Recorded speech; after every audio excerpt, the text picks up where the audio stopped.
Hi, it's JJ, editing JJ. It gets very chaotic during this, and so there's so many voices at once, so if you can't hear somebody, then, obviously somebody else is talking. If the audio goes, like if somebody gets quieter or louder at some points, it was just me fucking around with the settings, so just don't mind it. Um, yeah, have fun, and I hope you enjoy. This was indeed a 3-hour recording that I do have to edit down. So I am this is I hope you guys enjoy. Welcome to Scaremongers. My name is Ryan, I'm JJ. and we have a special guest with us today. Hi guys, my name's Dylan Sindelar. Very cool guy, makes cool things.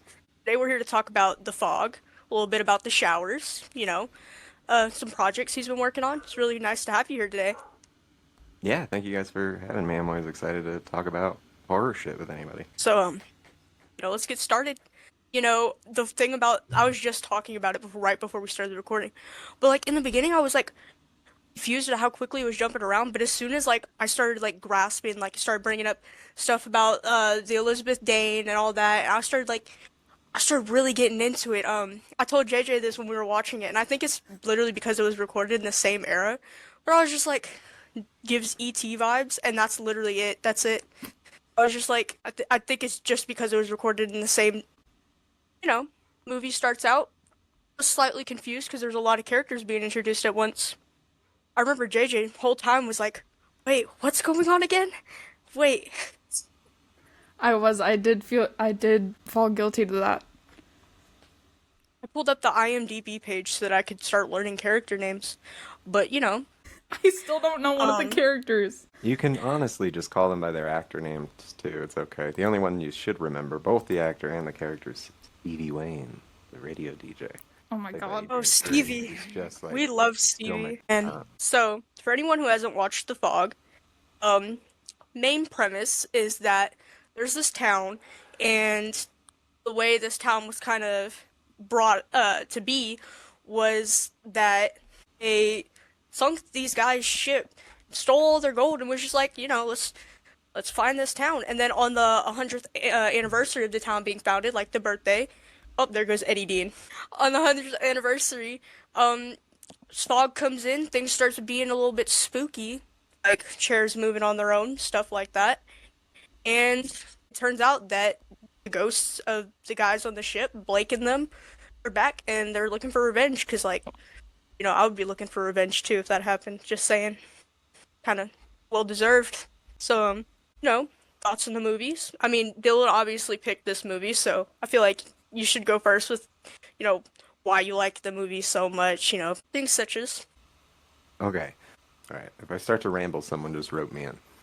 Okay, so The Fog is one of my favorite John Carpenter films. It's part of what I think many people to consider to be like an all-timer legendary run that started debatably with Assault on Precinct 13 in 1976, I think. And then, Halloween was next, and then this followed Halloween, which we can get to. But then in the space of time after that, you had John Carpenter's The Thing, you had Prince of Darkness and The Mouth of Madness, Big Trouble in Little China, Escape from New York, Escape from LA. It's just an unreal amount of genres that he jumped through, not only competently, but made classics of those genres, if not reinvented them to a degree. So, anyway, it's part of this incredible, incredible run that John Carpenter had. And I fell in love with it for a few reasons. I think one of the big ones is I saw it when I was very young, and the the idea, I mean, the setup, I guess, the framing device of an old man telling a bunch of kids a ghost story, which is, I didn't realize until we were going to start to do this podcast, but, that's the entire framing device, more or less, of my book, The Showers, which is funny. But that drugged me into it as a kid, and from there, it's spooky enough, but it's like a classic ghost story, so it's kind of timeless to a degree. It's just cozy as all hell. It's a tiny little seaside town. There's a lighthouse, radio station, late night DJ played by Adrian Curry. It's just so cozy. You want to be a part of like Antonio Bay. You want to live there. There's no such actual place. It was filmed all over up and down the coast of California near Los Angeles. But I don't know. It's just a place you want to be, a time you want to be in, even though your people are being murdered by ghost pirates. And that is the very brief version about why I love it so much. When I was watching it, I was noticing like, and I don't know if this is ever the first occurrence of this being a thing, but there's always like this trope of like whenever ghosts are around, like in the TV show Supernatural, like the temperature will drop, and I was just like, I wonder if that was something that he came up with, because like I really thought like, I never really realized how much of a trope that is, and then I watched that movie, and I was like, oh yeah, that's cool to see. I think that particular trope has been around a long time, but I think that Carpenter, he's really, really good at it. I mean, really good at it. Building that sort of like atmosphere and the use of that fog is all over his work from this time period, and yeah, it's part of what adds to the whole cozy factor. And it's so well lit and well shot by Dean Cundey, who shot this film amongst a whole bunch of other Carpenters, amongst some of the best films probably ever made. I have a brief little list here. So he did The Thing, he did The Fog, Halloween's 1, 2, and 3, Jurassic Park, Big Trouble in Little China, Escape from New York, Psycho 2, which is actually really, really good in its own right if you ever check it out. Who Framed Roger Rabbit, which I believe everyone in the world should see at least 8 times. So Apollo true. 13, the original Roadhouse, to the Back to the Future trilogy, which, I mean, talk about, like, something just sticks with you. Casper from the 90s, Flubber, the Robin Williams classic, I and love Flubber. unfortunately, Jack and Jill, I found out. He shot that, which is interesting. The Adam Sandler joint. Hmm. But anyway, Dean Cundey is responsible for just so many films that I think just so many. There's really not a movie on there that I think you could argue is shit, except Jack and Jill, maybe. Like, but I don't know. He's an all-timer, and he's a big part of what makes these films so engrossing. What sets their tone, builds their atmosphere. I mean, there are many elements at play, but Dean Cundey is certainly a huge and large, influential part of this whole thing. Sorry. No, I love coming on here. I usually whenever me and JJ do recordings, I'm always the one rambling a whole bunch, and then JJ pops in with a joke or two, and then I go back to rambling. I love the horror genre. I've always been more of like a, I guess it's just because the era I was born in. I was born in 2000s. I'm more into like 2000s and on movies. So I never So, really watched the older kinds. so were you so so like would that be around when like Saw and Hostel was that sort of Yep, that's when those were yeah. coming out, and so I'm actually a huge fan of Saw. Every episode I bring up Saw in some way, Oh my every god. Yeah. time. I did that because so I think the first one was 2003, I believe, which would have made me 11 years old. So I was the prime age to like watch them, but no one else around me, their parents wouldn't let them watch them. But I was sucked up in this shit because I think fans and haters of the series, I guess, can probably agree that the thing's just basically a fucking soap opera. It's just a Oh yeah, weaving, winding little soap opera. It's overly it gets dramatic. to The that twists point. are absolutely absurd. But like they were yearly entries. They were just staples of my year around Halloween for quite a time there. And I don't know if I like a lot of shit and I like a lot of what I consider really good. And Saw is an entirely mixed bag. But Saw just set that tone for horror movies going forward, especially like I was looking for more movies around in like that genre, like the gory type, and you can just see how obviously a lot of them are just so inspired by. So I watched this one movie called Vile. It's a terrible movie, by the way, absolutely horrible. Nobody was likable. I wouldn't suggest anyone watch that movie. But I was watching that, and I was like, this is literally if you gave a 14-year-old like, a computer and told him to write Saw fan fiction. Like, there's so I feel like it really kind of normalized the use of like practical effects and gore going forward, because the first one wasn't that gory, I would say, but like obviously as they went out, more came out, just helped further the genre can I ask? We may be getting off track, but a it's little fine. bit. It Real always quick. happens. Uh, real quick. So like so growing up for me watching those movies, because I'm slightly older than you, and like, so I was on the forums on IMDb between those, and we would treat them like they were episodes of television, basically. Like what we was set up for the next year, and we'd just be on these, IMDb fucking forums, going back and forth with the same 10 people for like a year until the next one came out, and they were just like fun water cooler theorizing sessions. And I was just curious if that was part, like, did you have friends that were into it, or family members or anything like that? Um, What was, or did you so just watch it in a vacuum, and each year you're just like, holy shit? when I was 7 years old, my dad showed me the second Saw movie. I saw the second one before I ever saw the first one, Okay. and that's kind of how I got into them. And then I just grew up watching the movies, and I mean, I have plushies. I have my own Billy puppet over here that talks. Like it's just been my interest since I was a kid, and I feel like it's a pretty concerning interest for a 7-year-old to have. But things I would happen. argue it's not. It's totally natural. We need to embrace it. That's my pitch. Yeah, you know, I was a big fan of. I liked Stevie a lot. I liked Stevie. Oh, after the fog. Yeah, every time she came on screen, me and JJ, I would like to admit that we were a little bit interested in her, just a little bit. Did y'all watch it together? Yeah. We hopped over in one of the voice chats and was like, let's watch it together. I don't know. I'm trying to She's think of got things to say about it. Stevie Wayne. First off, Adrian Curry just has a presence about her. I mean, she's just a strikingly beautiful and like just. Yes. She's got one of those razor sharp looks. Like and not so much here because she's alone for most of the movie, but she can like just cut someone down with a look. Yeah, she's just got an incredible screen presence, and I really, really like her. I also enjoy her in Creep Show quite a bit. She's in one of the longer sections in that, and is one of the worst characters you'll ever see in your entire life. But she's still spectacular. She just has that presence. And I think a part of it's that I have a weird obsession with radio horror in general.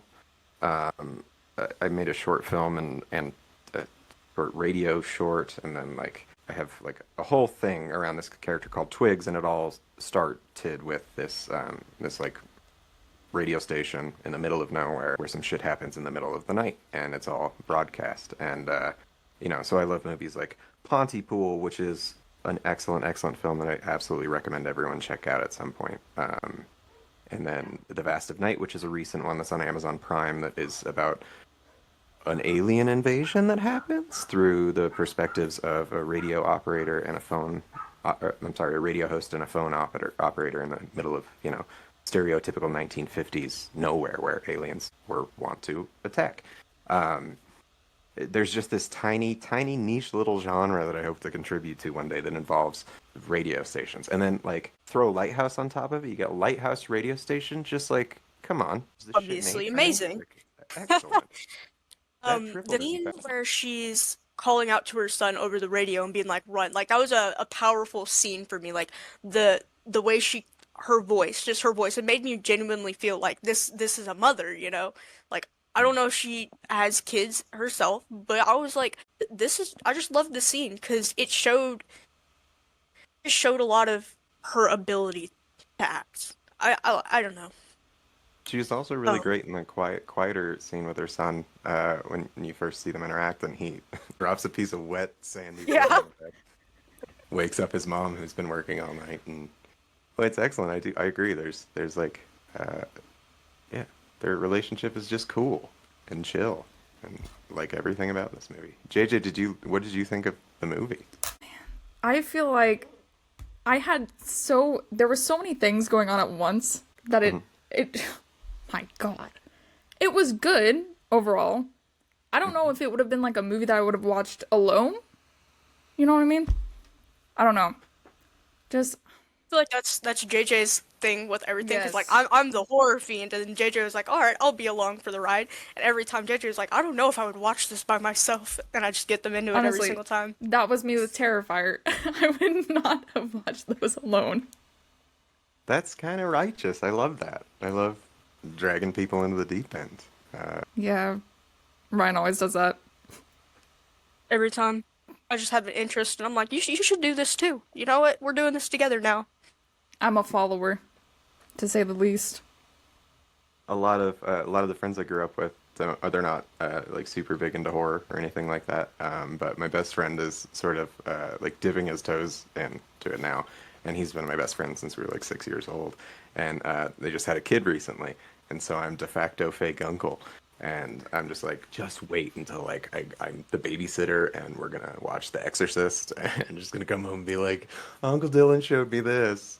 I'll get the phone call and be like, you knew this was coming. You knew what you were signing up for here.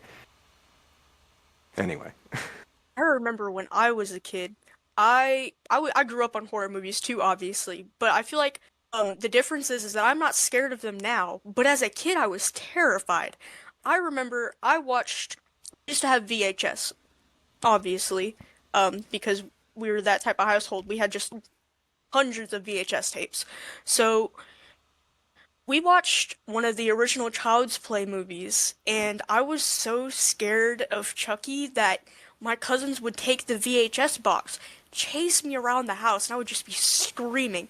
And it's actually kind of funny now because I have this. It's wonderful. What the fuck? That's Amazing. wonderful. Hold on, gotta put it back.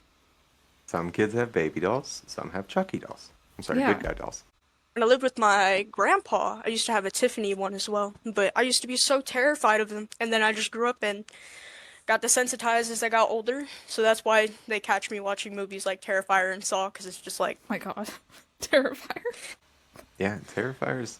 That's an interesting soon-to-be trilogy, sort of with another movie in it too. Whatever that franchise is. yeah. Yeah. The third wow. movie comes out like, what, this September, October, something like that? I want to say Around I there? want to say it's Christmas themed, so Oh. probably November or December. Yeah, I looked up the cover for it, and it was definitely Christmas themed. Now I remember. Yeah. But alright, I guess we can like segue a little bit into talking about the showers now, because I really liked the showers, guys. I don't know about you, but I was a pretty big fan. I actually looked it up on Reddit because I was trying to see, originally saw it on No Sleep, was looking up what people thought about it. A lot of people were really critical of the update, like the second half, and I was like, I loved the second half. I was a huge fan of the second half. It's a big change of pace, and I guess at this point I'm kind of at peace with it because Well said. Hours. I know a thing or two about that book. Do you mind if I just slot in here? Do you mind? Oh my gosh, were you just listening in on the whole thing? Oh well. that's crazy. Just came in perfect time. I guess we got a special guest. Welcome, Almost Ted. like it was- We don't have to talk about that. I just heard we were talking about, a book that's okay. But I know a thing or two about it. Do you mind? I'll just sit. That's cool. What's it about, Ted? Well, I'm glad you asked, Dylan. Well, he left. He left. Oh my God, 18. 18. Oh, it's We're having amazing. so many special That's guests amazing. this episode. So many special guests. Wow, wonderful. JJ, by the way, amazing. you hate, not that I was, listening or anything. JJ, you suck at prompting people in. I'm sorry. I didn't know yeah. how to prompt you in, and then I texted Ted that we were talking about Saw, and then we were already done talking about Saw at that point. Wait, this was actually supposed to happen? I had no idea this was happening. Ted just joined it. I was like, that was crazy coincidental. Yeah, I was texting Ted about it. What, that was probably like last week, because I was like, oh yeah, we're gonna be filming a episode with Dylan, and then Ted was like, where was my invite? And I was like, well, I was like, Well, shit. because You're near. He's here now. I asked what you guys would be talking about, and you said The Fog, and I said, what the fuck is that? Because I originally thought it was The Mist. And I was like, oh, okay, I've seen that one. I can talk about that one. But no, I had to go and watch The Mist. Good movie.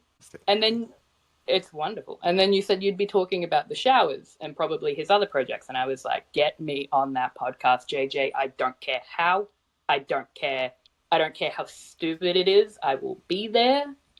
I will vouch. I will be his voucher. I don't know.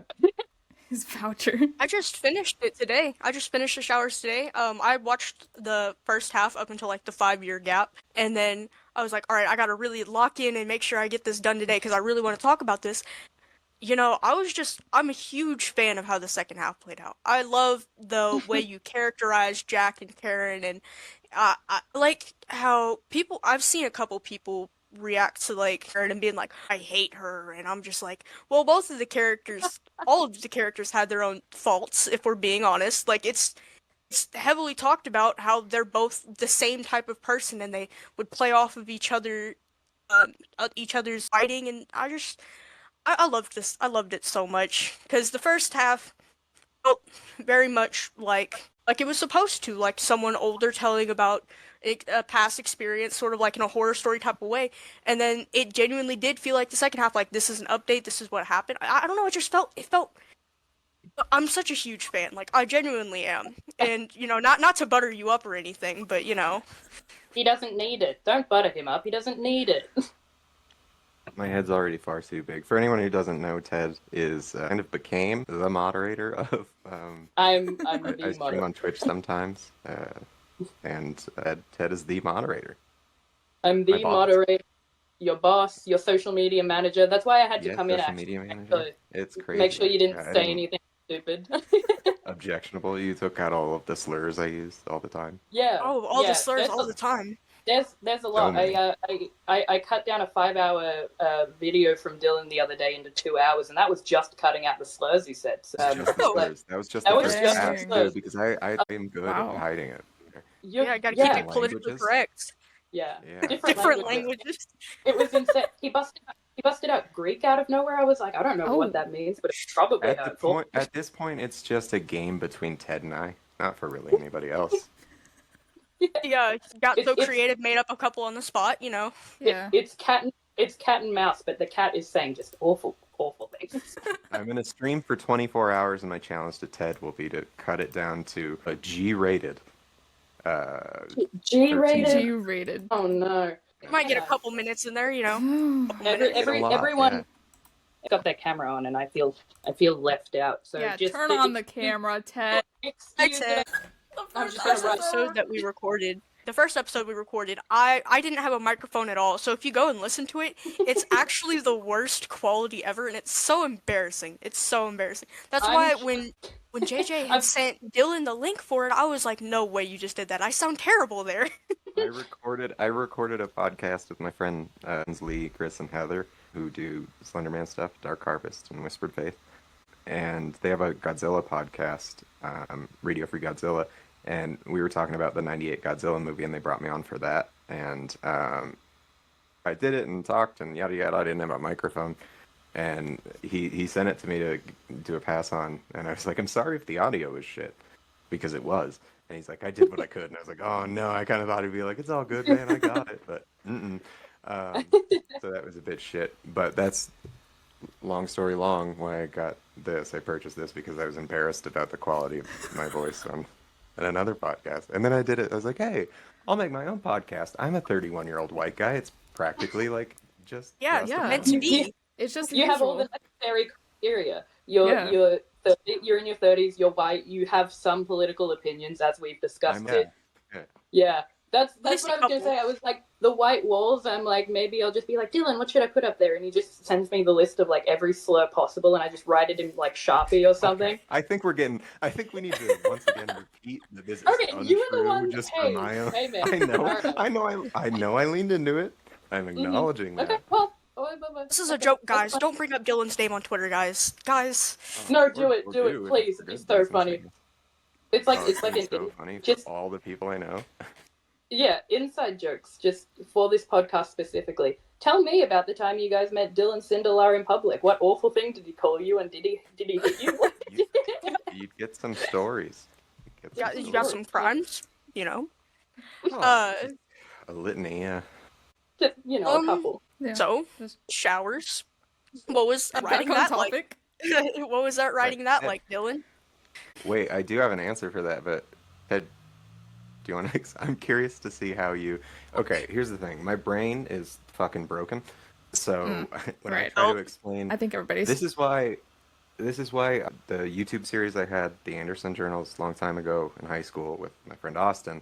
This is why Austin and I worked so well together, is because I would vomit up with like an hour's worth of information, and he would condense it down and be able to explain to other people what the idea sort of was. And he was like my translator, and he's excellent at that. And that's why those aren't insane. So when someone asks me what this book is about, my brain goes like 80 fucking different directions at once. So that's why hearing writing the synopsis for the back was insanely fucking difficult. I like hearing people be able to just explain like the basic story and not get lost on 1800.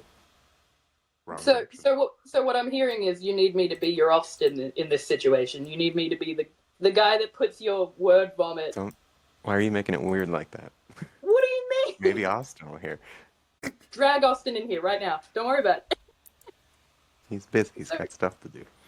He's got stuff to... Okay, alright. So I'll be the backup, okay? Do you... Okay. I messaged Dylan back in like January or something, and I was That's how the book starts? Hey, this is context. Hey, context is important. Hey, fuck you for starters. Context. I agree, though. Context is important. Context is important. January, like a month after I met this guy, I was like, I want to read your book, but I've looked it up on Amazon, and I just can't find it anywhere. Like, I want a physical copy, but I can't get one, because it says it's You're sold like out. the third boss that said those words to me, actually. Yeah. You know how weird it's been at work where that someone's like, I want to read your stuff. I'm like, oh. Why did you Google my name? That's happened too. No, I'm sorry. First off, I apologize immediately. Can I tell my job first off? Yeah. Yeah, but no, it said it was sold out. And he was like, oh yeah, I'll send you the Google Doc. And then he didn't do that. So I messaged him again, like, a week later, and I was like, hey man, the showers, the stuff on Reddit, do I have to read that before the Google Doc? And he was like, no, because everything's in the Google Doc except, like, you know, it's been polished down. Like, there's the extra pages as well. All the good Karen stuff, which I love, which is why I thought it was funny before when Ryan was talking about, like, oh, you know, people hate Karen, but, like, I get her. I'm like, no, I fucking hated Karen, and I told Bill. I didn't appreciate how Karen punched him, but that's a whole other thing, I guess. You know. Well, we'll get into my hatred for Karen later. No, but he sends it to me, and I'm giving him live updates. And I was enthralled from the get-go. I was only able to read a bit before I had to go to work, and the whole time at work I was just thinking about the showers, specifically how I felt about the characters. I was like, man, Jack deserves better, but also he's kind of fucking pathetic, I'm not gonna lie. And then there's Karen. Fuck Karen. Fair. Long story short, word vomit aside, maybe I'm not the Austin guy, because now I'm doing the word vomiting. But essentially, if we want to condense it down, first part, 3 parts. First part is this little kid talking about how, well, no, he's an adult when he's saying it. He's narrating that when he was a kid, he would move around schools a lot, and he would tell stories that he's heard, like a game of telephone, and like insert himself into horror stories to make himself seem, I guess, a bit more interesting. He remembers a teacher, Mr. Mays, who told him about the titular location, the showers. And he remembers just being so interested by this place. And he really loved Mr. Mays. Moves around schools again, blah, blah, blah. Part 2, wonderful. I keep losing track of what I'm saying. Part 2 is Jack's in college, I think. And he's going... Confirm? Traveling around. He is in college, right? Finishing up college, I think. Finishing up college. He's traveling around with his friend Steve, who is my favorite character from The Showers. Traveling around with his friend Steve, and they happen to stumble upon the location. Oh, now my memory's failing me. Is part 2 or part 3 where he sees Mr. Mays again? Is it part 2? He sees Mr. Mays. Yeah. Okay. He sees Mr. Mays again. Mr. Mays is like, oh, damn, that place fucked me up. Also, I'm an alcoholic now. And then he gives him the location, pretty much. Well, the rough location. Basically, Jack goes with Steve. Mm-hmm. The not great time. And then they part ways. So Jack and Steve stop talking, I think. Just kind of drift apart, unrelated to The Showers entirely. Part 3, Jack is older. Again, he's an alcoholic now. Not great. He has a girlfriend named Karen. Karen sucks. They're just kind of bad for each other, codependent. Not great. But their relationship is interesting. I remember the descriptor for Karen being that she had hair like a mood ring, which is still like just a phrase that I use now. That she had hair like a mood ring, just she dyeing it all the time, different colors, whatever, changes with her mood. They go back, find the showers. Another not great experience. Karen is like, oh, I want to see the showers so bad. I want to see the showers so bad. Not caring that Jack has like evident fucking trauma from this place. Which is, I think, a reason that I don't like her a lot. Because she was so insistent on it, even though Jack was like, he Yeah. didn't want to talk about it. He would just tell her the story to get her to shut the fuck up about it, and then she would keep asking about it until they went to the place. She had to experience it for herself to be like, oh, okay, not great. And then they break up in the end, which is the best ending possible, I think. And Jack, at the end, wonderful monologue, passes the story off to other people. He says it's not his anymore. People can do with it what they wish. The same way that he took it for himself and inserted himself, he's allowing other people to do it with the showers now. Like some kind of virus. Like some kind of virus. Oh, which reminds me of another series, but who knows? Nope. I just have common themes. You That was the one good thing I think we did in the Slender verse, if you call it that, was that little concept. Yeah. You know, and then we were just silly kids making silly stuff. But I mean, that's the best way to go about it, being silly kids making silly stuff. I feel like nowadays people are like, I've seen a couple people been trying like way too hard, being like, I have to get famous off of this, and it's like, no, at the end of the day, it all just boils down to people having fun. Yeah. Yeah, I mean, let them do it. It's a fucking weird industry to get into, and I mean, Very any niche. creative industry, like any creative hobby, like they're intimidating to get into, they're difficult to get into, they're difficult to stand out in, and like you just gotta make it. Our shit was weird. It was just me, like with the showers. It was just me talking at a camera about my feelings, like in real Yeah. life, and then you being like, "But my name is this, so you can't say that my I'm name sad." isn't that, Yeah. so it's not self-insert. Don't ask questions. Exactly. Doctors don't get worried.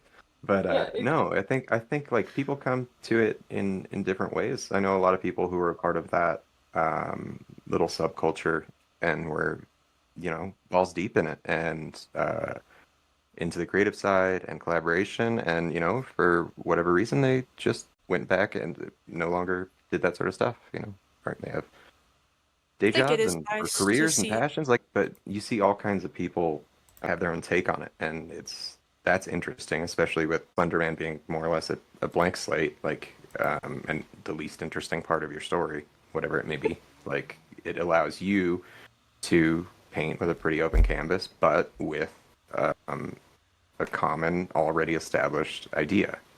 And I think that fucking rules. And I think it's nice to see a lot of the newer series coming out, because there's a lot of different people who've taken the Slenderverse idea and created their own stuff. One of the ones that me and JJ were watching is called The Tutored Eye. It's pretty good so far. I'm a really big fan of how that one's playing out. I was gonna say, I admittedly haven't finished Emma Anderson. I think I got like. oh, there's no need. It doesn't really think end at this It point. just I think I got Yeah. like. I think I got like Just maybe kind of. halfway through. I started watching it after I met you, which was the weird part because I was looking back on this and I was like, really? Like, this is the same guy that's like streaming on Twitch and saying all these awful words? No. I Oh my was god.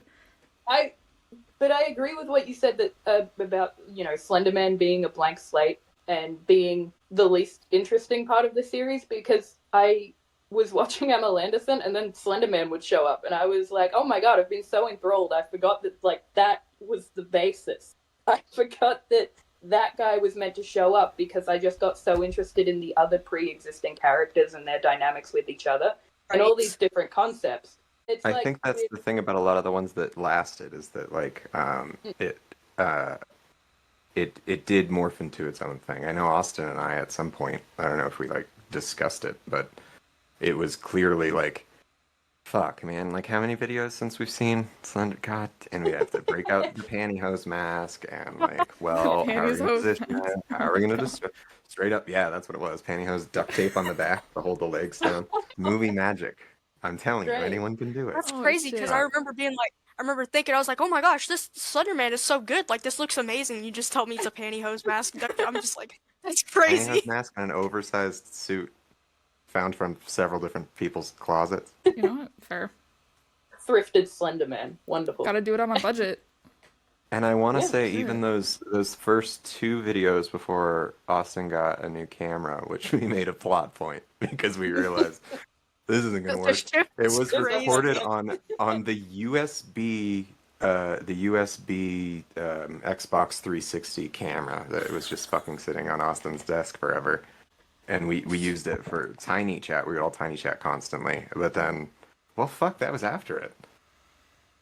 I don't know why we were using the Xbox camera, but fine piece of technology. Didn't quite capture the spectrum of image that we wanted to. So, you know, but that was literally done with shit we had lying around, and none of it was scripted. And we had next to nothing. We eventually had poster boards that were about 2x3 or whatever, hung up on his wall. A couple of those that started as like episode beats and turned into like this literal web of Sharpie and like I don't even know. We had so many crazy like ideas and plot points and directions we could take. At one point we were going to make Slender Men, yes. There were two of them. One had a black tie, one had a red tie. Why were we doing yeah. that? Because we started Wow. him with a red tie because one of us swore it was me.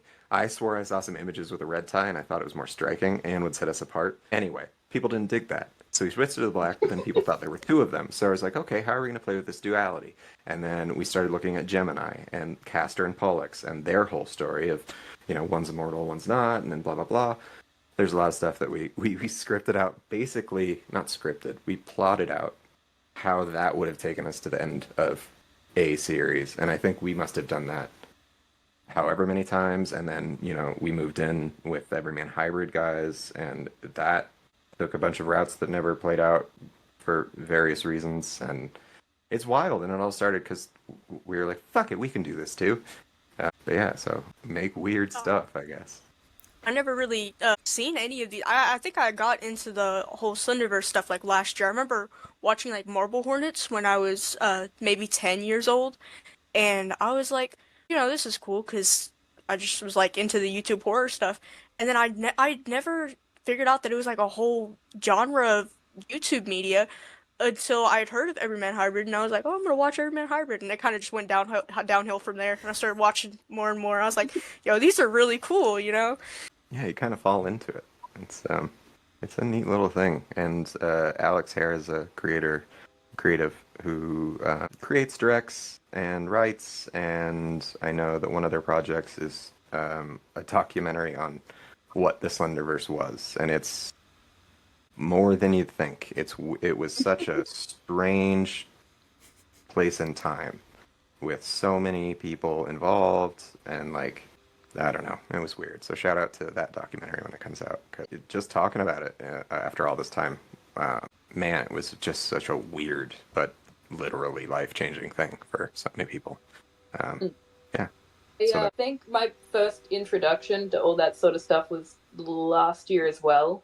I went to visit my friend in New Zealand of literally like 10 years. We hadn't met in person. My last night there, I was like, oh, fuck, I can't sleep. I'm nervous for, you know, traveling home tomorrow. It was such a bitch just getting into New Zealand. You know, are they going to let me leave? And then I walk out and it's like 3 a.m. I'm meant to be asleep. And my friend is just sitting on his couch. And I look over and I go, what the hell are you watching? Like some found footage shit? And he goes, like, hang on. And he pauses it. And it says it's like 9 hours long. And it was this like Marble Hornets compilation. All of it cut into a movie. And I sat there and I was like, because he tried to get me into some of that content before, and I was like, I don't know. I don't know if I can get into that sort of thing. I sat down and he was showing me different clips, and I was like, okay, the second I get back into Australia, I'm going to sit down and watch all of this. And then I finished Marble Hornets and I was content. And then I started Everyman Hybrid, also never finished it. And I was like, you know what? Fuck it. I'm a I'm a 19-year-old with a dream. I'm going to start making content. Started that, and then through First that, rule should be never, ever, ever, ever call it content. no, I'm making content. I want to profit off it. Okay, I want Slenderman to Oh, chase me. you're a monster. I see. I'm a monster. Yeah. No, All the Yeah. wrong reasons. We exposed a real monster here today, folks. no. Yeah. I was Uh-oh. like, I'm The putting real out horror is capitalism. I'm putting out a silly thing on the internet. Amen. And then I started following random people. I get off work a random 3 p.m. Tuesday, and someone's retweeted a stream link. I join. I meet this fucking clown, and the rest is history. I'm sorry, did you point at me? Yes, I pointed at you. Yes. Rude. You were the clown in question. Yeah, no. Wait, and then I the started fog getting- is on my screen. I just wanted to know if you guys. So you remember the mayor assistant lady, the old Yes. woman? So that's Yeah. Janet Oh, Leigh yes. in Psycho, who is also Jamie Lee Curtis' mom. And the other movie that they Oh. were in together, which is also, I have conflicted feelings. I really like it, but there's just elements of it that just drive me fucking insane. Halloween H2O. They're both in that movie. Anyway, Oh, I'm sorry, Lord. Ted. I got distracted. How dare you interrupt me? I'm insulted. No, it's essentially just, met him, started looking into more content. Sorry, not content. Started looking into more Media. creative Art. output. We're making Started- art. Started looking into more art. And I think I saw at some point. I think it was Valeria did a I think I'm pronouncing that right. Valeria started Santiago. Santiago. Yeah, I started.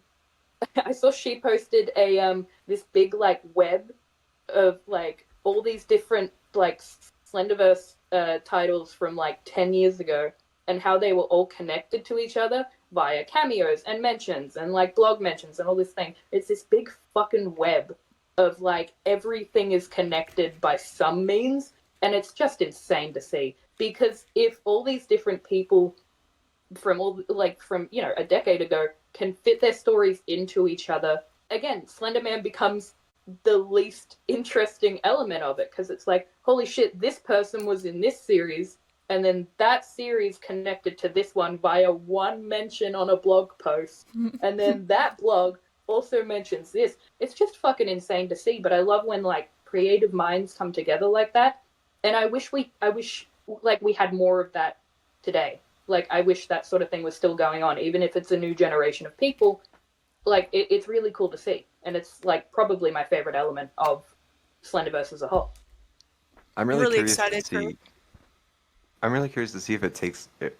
Well, I guess it probably has, but so is at a time when like I truly don't believe if the Marvel movies didn't start connecting in that way, that it would have been a far more isolationist experience in general. I don't think that was the only factor, of course. There's also like a person or people who brought most of us together. But I think that part of that and part of people embracing comic books and how they operate, it allowed us to, whether we were like conscious of it or not, like we can do that too. It started as a joke about touching tips, and then it grew into these full-on, crossovers and blending of stories, and it was neat shit. I have no, and it was also great too because we were not beholden to each other. There was no one keeping track and going like, well, these two series conflict technically, like that doesn't make sense, or like they killed Slenderman in this series. There was not a lot of that I saw, at least. People were kind of just in it for the love of the game, and they were like, two things I love together on board, and that's like what a lot of the creators were like too. Is like, we're friends now. I guess this is gonna happen. Like, I guess this is inevitable. Yeah, and it just stayed that way, and it led to real life collaboration on a ton of other things. That still continues today. So I'm really excited for the new generation of Slenderverse series. I really would like to see all the crossovers and the mentions and stuff that you see in like the older series of like Everyman Hybrid crossing over into Tribe 12, like all that stuff. I would really like to see these series reach out to each other, be like, hey, like, would you like to cameo in our thing? Like, I see people sometimes talking about like, well, you can't do this because that conflicts with this, and it would just be cool, like you said, just show up. It doesn't matter if it is it specifically like fitting in with what your series is like, specifically trying to write out with Slender Man, all that stuff. I just think it would be cool to see everyone interact with each other and just have that hello Eddie Dean. He's Yes. Does he have something to say? I guess. You saw him. He jumped onto the chair. He wants to be involved. I was like, I'm so focused on what Ryan's saying. Oh my god, Eddie Dean. I was just staring at Dylan's camera like, Eddie Dean. He's a handsome young gentleman. He He's is a got handsome stuff to do. He's very curious about things. Got to inspect everything. Like Ragu. How we think? What are you thinking, kid? Regu. He's got a lot to say about the fog. I had to lock Soup out of the room because she was just going crazy beforehand. I was like, I can't have you zipping around in the background while we're trying to talk about stuff.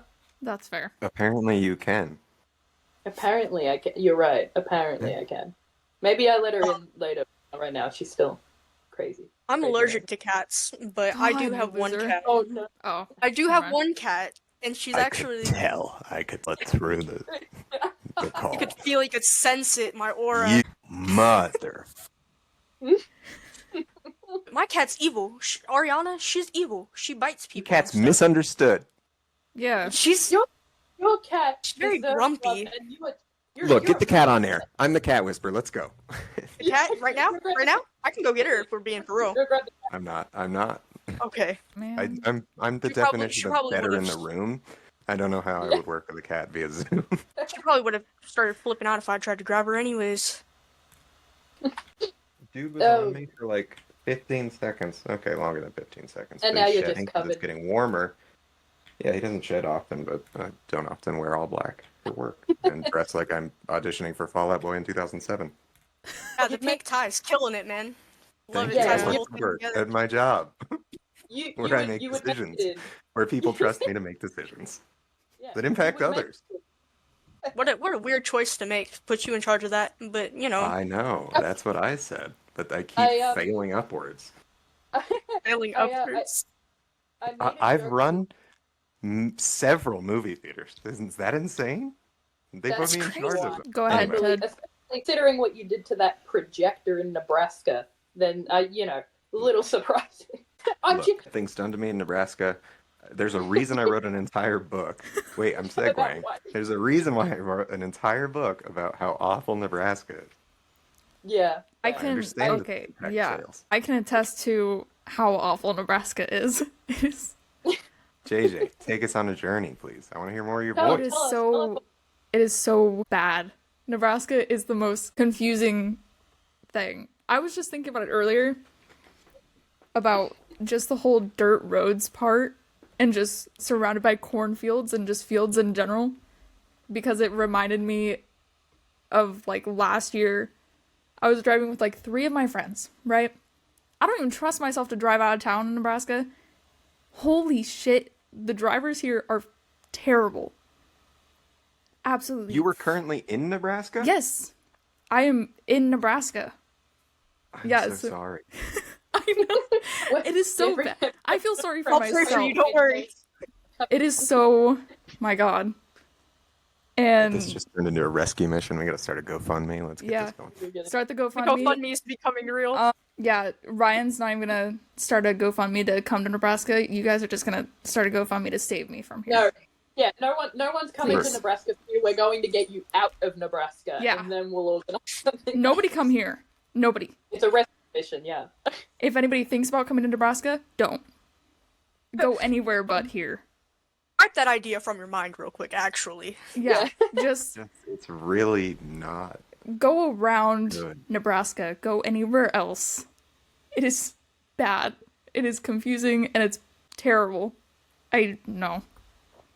Just sounds like the average day in Australia. So I invite the 3 of you to come see me. Come hang in Australia, please. I'll do it.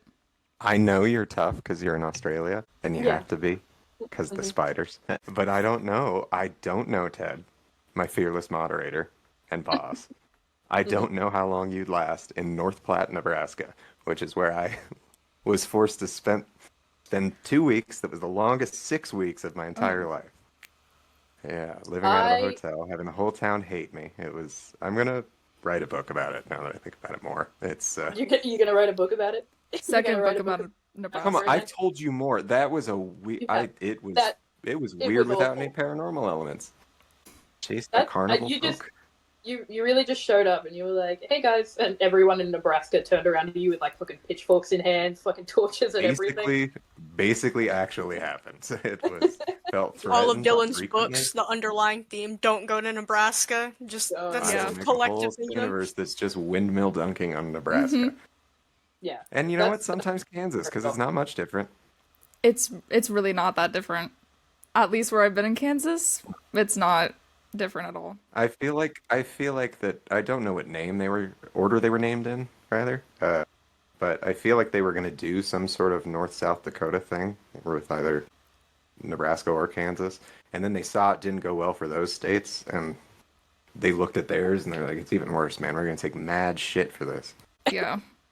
And then they're like, well, what do we name this fucking extra one? Said the people of Nebraska. And then they're like, fucking, like, I don't know. What's another state? Arkansas. Why don't we just take it Kansas? And then they just kind of like adopted it. And it's as miserable and empty and soulless as And someone Yeah. leaned versions of over its to the name. guy and was like, it's pronounced Arkansas, right? And he was like, shut up, it's Kansas now. I mean, at least it's Anyway, not if the Tennessee. citizens of Broken Bow Everyone's would moving. like to do some sort of showers-based event in Broken Bow, just reach out. I'll Skype Oh, it. the thing about Tennessee is everyone's moving here now. So, anytime you try to Tennessee? go Does into this the get city, worse? anytime you try to go into the city, So we many call bad them things. woo girls. We call them woo girls, and it's these traveling things where they have pedals, and the people on them push the pedals, and they're drunk the whole time. And every 30 seconds they go woo. What are we talking? That's I what the mean, city's full of. You got a lot to see in the world, is what I'll say. That's the I'm- tip of a very large iceberg of woo I'm- girls. There are woo girls What the fuck is the world round. I'm I hate Ted, going what to do you national. think a woo girl is? It's probably just- exactly what you think it is. well, Woo, girl. I don't know. She just goes woo for no good reason. That's all I Uh-huh. Yeah, Yeah, Yeah. that's it. you nailed it.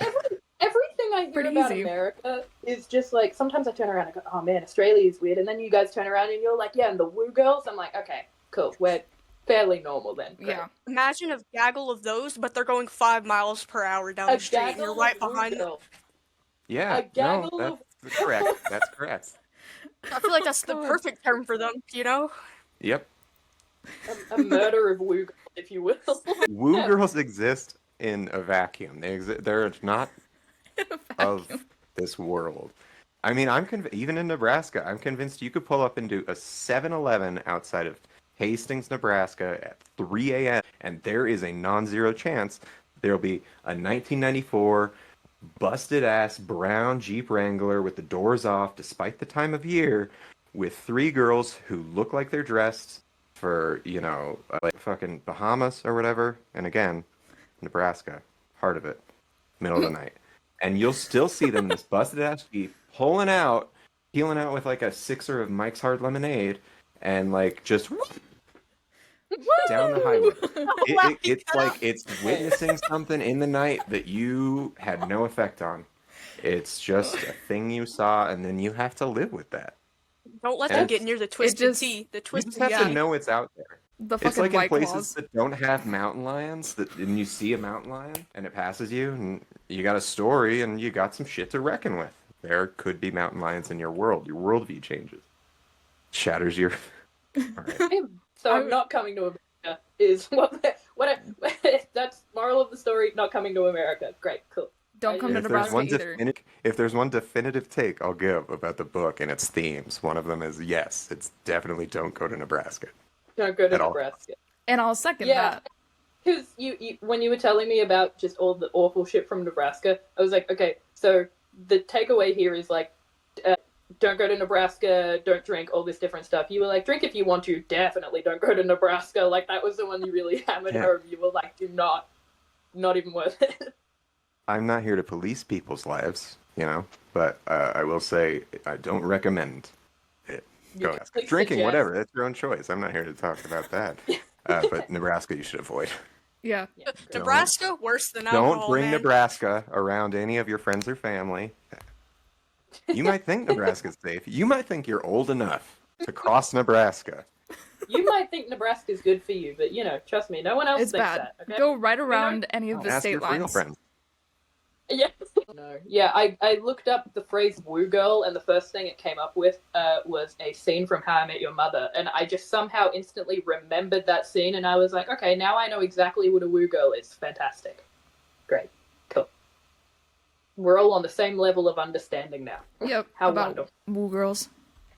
I'm About glad we woo. got there. I'm glad we got there eventually. Yeah. So doing a swift 180. What topic did we leave off on? I think we were supposed to talk about the showers, but The showers. What did we leave off with, though? How did we Don't get know. to the Nebraska subject? That's where the book. Well, I know It's- that. I know that, but what were we talking I'm about? for guessing Nebraska? that's where we diverted. What? So it's set in Nebraska. Really? Yeah. I didn't know that. good look. I will say that I believe the real thing in hard quotes there is in it might be in Nebraska. It has something to do with Hastings. Hastings is in Nebraska. And yeah, so I think the real thing, whatever it is, because that's a whole story, is outside of Hastings, and I wasn't beholden to that story, so I put my story in Broken Bow because it sounded better. You know what? Fair. Broken Bow just sounds cool as fuck. Yeah, it sounds way cooler than Kind of does, right? Hastings. Yeah. You know what? Yeah. Hastings just Seems like a 60-year-old white principal in the 1960s who calls all of the boys by their last name. You know what? Fair. Yeah. Yeah. I can. It's really I can attest to specific, that. but I think it's Broken Bow just sounds like a place that would be fucking haunted and fucked up. So it works well. I've never been to Broken Bow, and I'm sorry to them if that Fair. has ruined any of their days or decreased their property shoot. value. I remember. You issue a formal apology to all of Broken Bow Yeah. just right here on the. I will if they give me a key to a city. I'm not going to do anything bad with it. I just want a key to the city. Okay, all right. He has his demands. I've made them. Balls in Broken Bow's court. Love going on tangents with you guys. It's been fun. What was I going to add on to that? I don't know. Sorry. I forgot because we started talking about Broken Bow. I had something to talk about. Just You wanna PhD talk brain. about Hastings. Into Nope. Hastings. Hastings. I would rather not talk about it. I don't know much about Hastings, but No, please speak on behalf of all of Hastings, and then you'll have to apologize to them as well. Look, Yeah. I'm not here to start I'm not here to start a beef with the Start state a of beef? Nebraska. Sorry. Singular beef, A singular beef. just one. I'm not here to start beeves. Oh. Plural beef. There we go. Multiple shit. One in each city in Nebraska. Yeah, Every I guess single that's city. fine. I don't plan on going back, except Fair. we do have an idea to actually get the story about the actual supposed place and then do like a mini doc where we drive out there, because I think that'd be interesting. But I don't even know that story, so have to track down that teacher, see if he wants to be involved. So my favorite character was Brian. I would like to Brian's say. a good guy. He's just very valid. Loved him a lot. Came in clutch at the end. Was like, "What are you guys doing down there?" Just saved their lives. What's up, guys? Just swooped in last minute to take all the glory. That fucking bastard. He's a good I just think it's buddy. hilarious. Jack went from like, "Is this divine intervention?" No, it's just Brian. Just Brian. Yeah. Jack's a bit up his own ass, I'll say that much. Just What's like, funny? What just Ted's Ted's got stuff to say. No, I have nothing to say. No. About no. who? Come on, Ted, spill it. No. Spill it. What about Karen, huh? Listen, don't get me started. Ted's gonna go on a tangent. There is the best thing that Karen did in that book, arguably, was, God, she had one line. I remember telling Dylan I really liked it. It was like, she was fucking yelling at him, and she was like, "Make something up, Hemingway," and I was like, "Oh, that's fucking fire," and then I just went right back to hating her. I just really liked that line in particular. You had a little Yas Queen moment. Yeah, I was like, "Oh, that's awesome. Fuck you, man." I remember when I was when I was listening to the recording of it, because I was like, Dylan had put the video on Twitter. I was like, okay, I'll watch this YouTube video of it. When I was listening to it, and it got to the point where she punched him, I literally, I paused and I went, damn. Like, I actually had a moment. I was like, oh, jeez, I'm gonna go like that now. Dang it. We getting serious. Which, that was a really good YouTube video. I liked how they added the sound effects in the background and stuff. It was very immersive. Yeah. Yeah, there are a couple of pretty talented individuals or multiple people, so I guess, parties that do that. And it's good stuff. I don't think a lot of people would have heard the story if Mr. Creepypasta didn't read it, I guess, for the first time. And then I wrote the follow-ups, and I was like, hey, thanks for that. I know this is 7 years later, but if you want to check these out, here you go. And he was like, hell yeah. Right. You just approached and you were like, hey, it was forever ago, but I've got something for you. I've got more. Yeah, and he's very kind because I contacted him recently because it's I'm publishing it again, and I was like, hey, when this gets published, I just wanted to say thanks and send you some copies or whatever. You can give them away or use them as doorstops or it's not that doorstops. I'll send several so you can use it as a doorstop.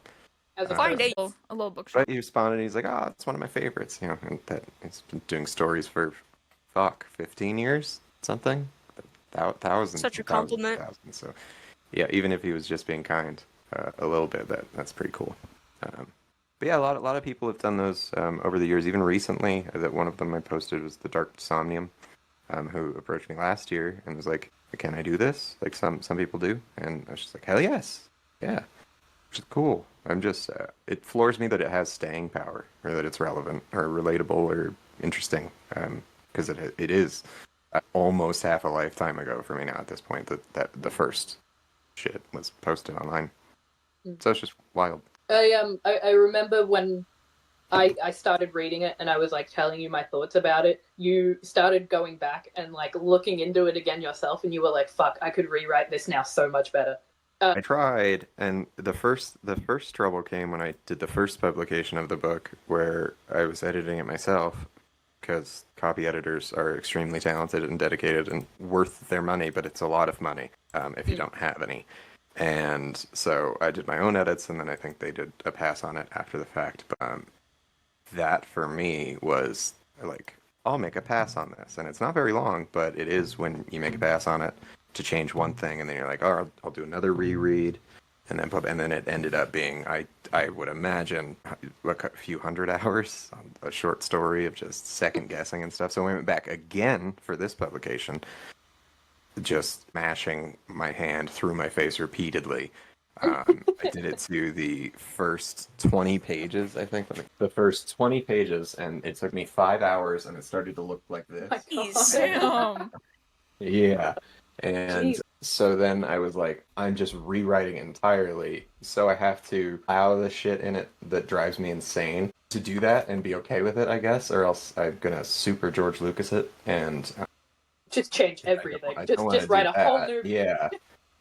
And yeah, so I just have to. I've made peace with that. I made peace with the whole thing, really, and it's something. So yeah, I'm just fascinated that people still find it interesting, and that I was already well into getting the publication going again for this, and then the Creepcast guys made a video about it, and that was seen by a lot of people, and I was like, God damn! Like, even if it's just the regular viewers, that's still just crazy to me that it's still even worth the time investment to listen to it.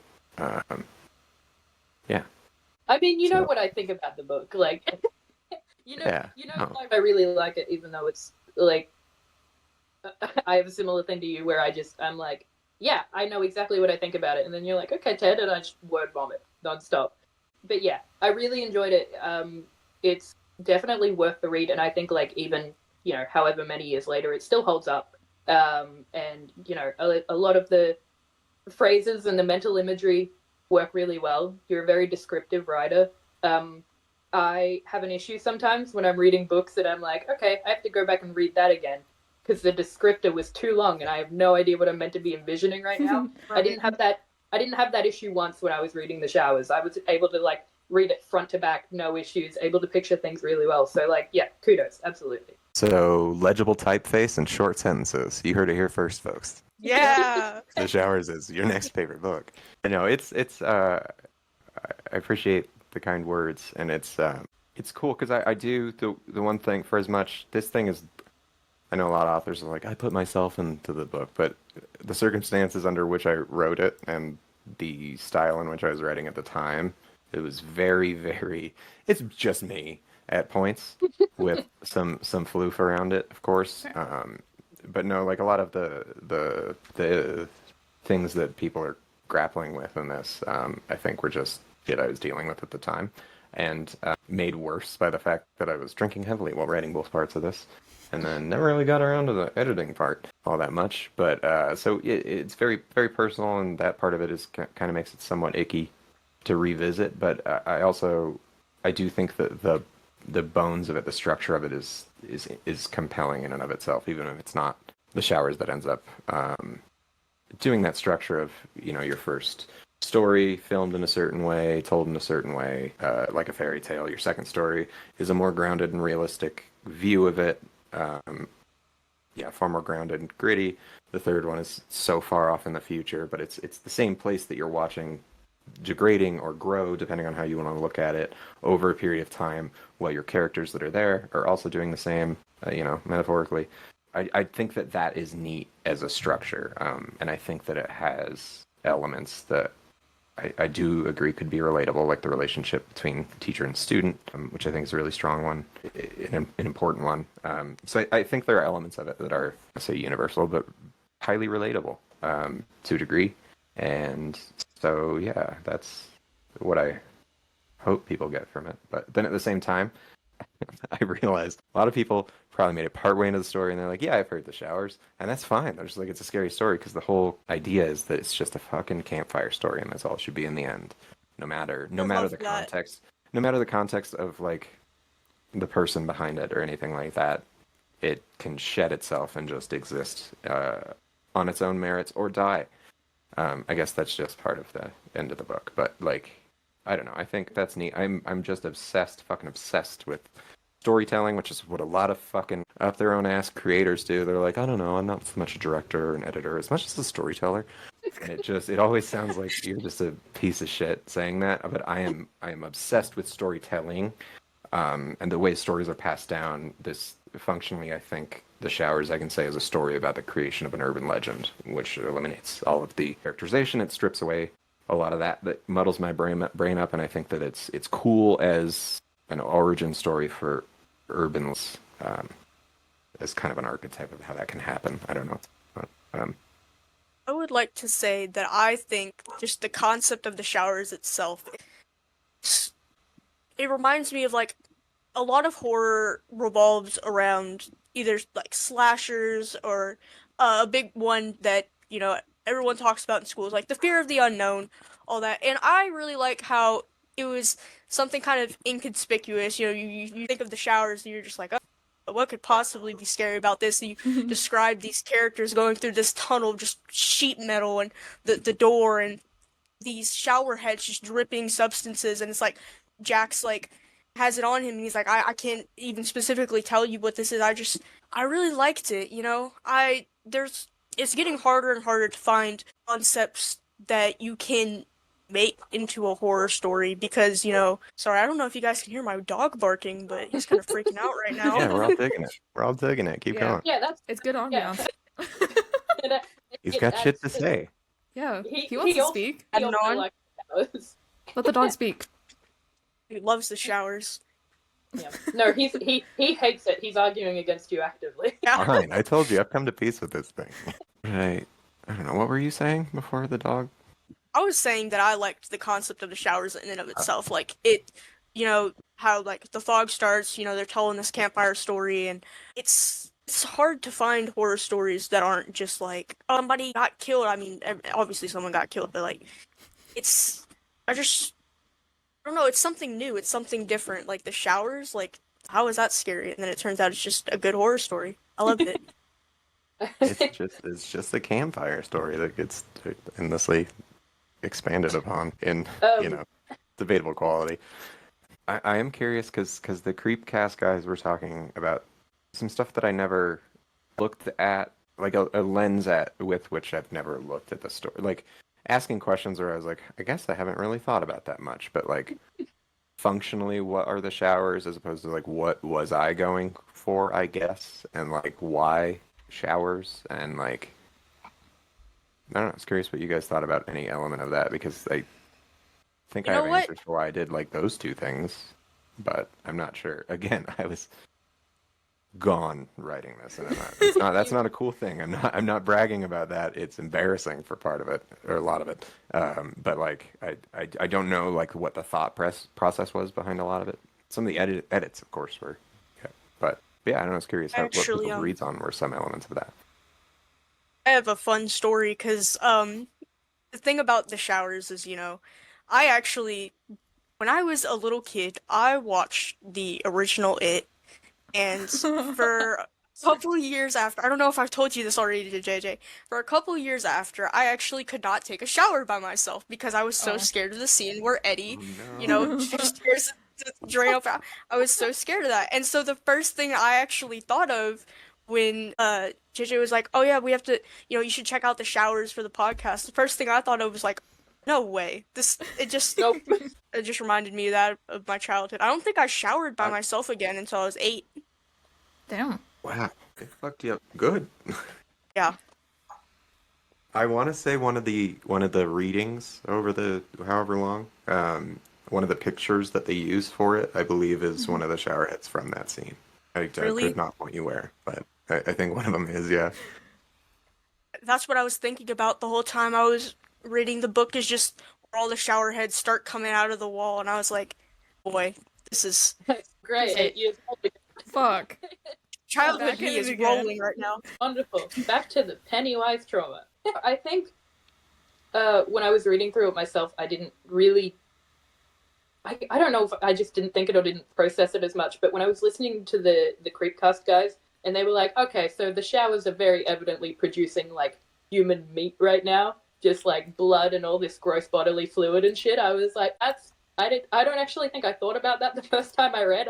I don't think I thought of that much until I heard that. That was Yeah. interesting. When I was reading the first time, I was like, okay, I'm just picturing like maybe the first time I was just picturing like gross water, just like sewage, that sort of Yeah. thing. And then the Creepcast guys were like, yeah, like blood and bodily fluids and that sort of stuff. And I was like, holy shit, was that the intent? And the author is just as clueless as I am, so that's great. No, first off, death of the author. My intention means nothing if you get something else from the story. So I think that's cool as shit because they were like in on that. Like, obviously, it's human meat. Like, obviously, this for shower. And I'm just like, really? Obviously? And fuck yeah. Like, that's cool as Yeah. shit that someone thought this was a midnight meat train situation. Like, oh. Midnight meeting. That's actually, I guess that ties in well with something you did say before about ML Anderson. It's a question that I had for you at some point. Have you ever? So you obviously like how people interpret your stuff, whether it's like your short films, your books, that sort of stuff. Have you ever just put a project like that out and then, whether it's ongoing or not, someone takes a certain interpretation with it and you see that and you're like, that wasn't the intent, but I like it so much, I'm gonna like steal it, and now it is the intent? Have you ever like taken that sort of approach, being like, okay, well that wasn't the intent, but I like that idea, so it's mine now?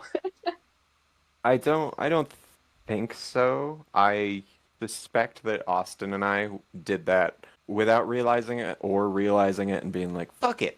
Like we have 8 subscribers. Why not? We must have done it with like the Patrick character because that blew up in a way that was just it was just from my end just vain as shit for me. Everyone's like, I was like, yeah, he's so cool.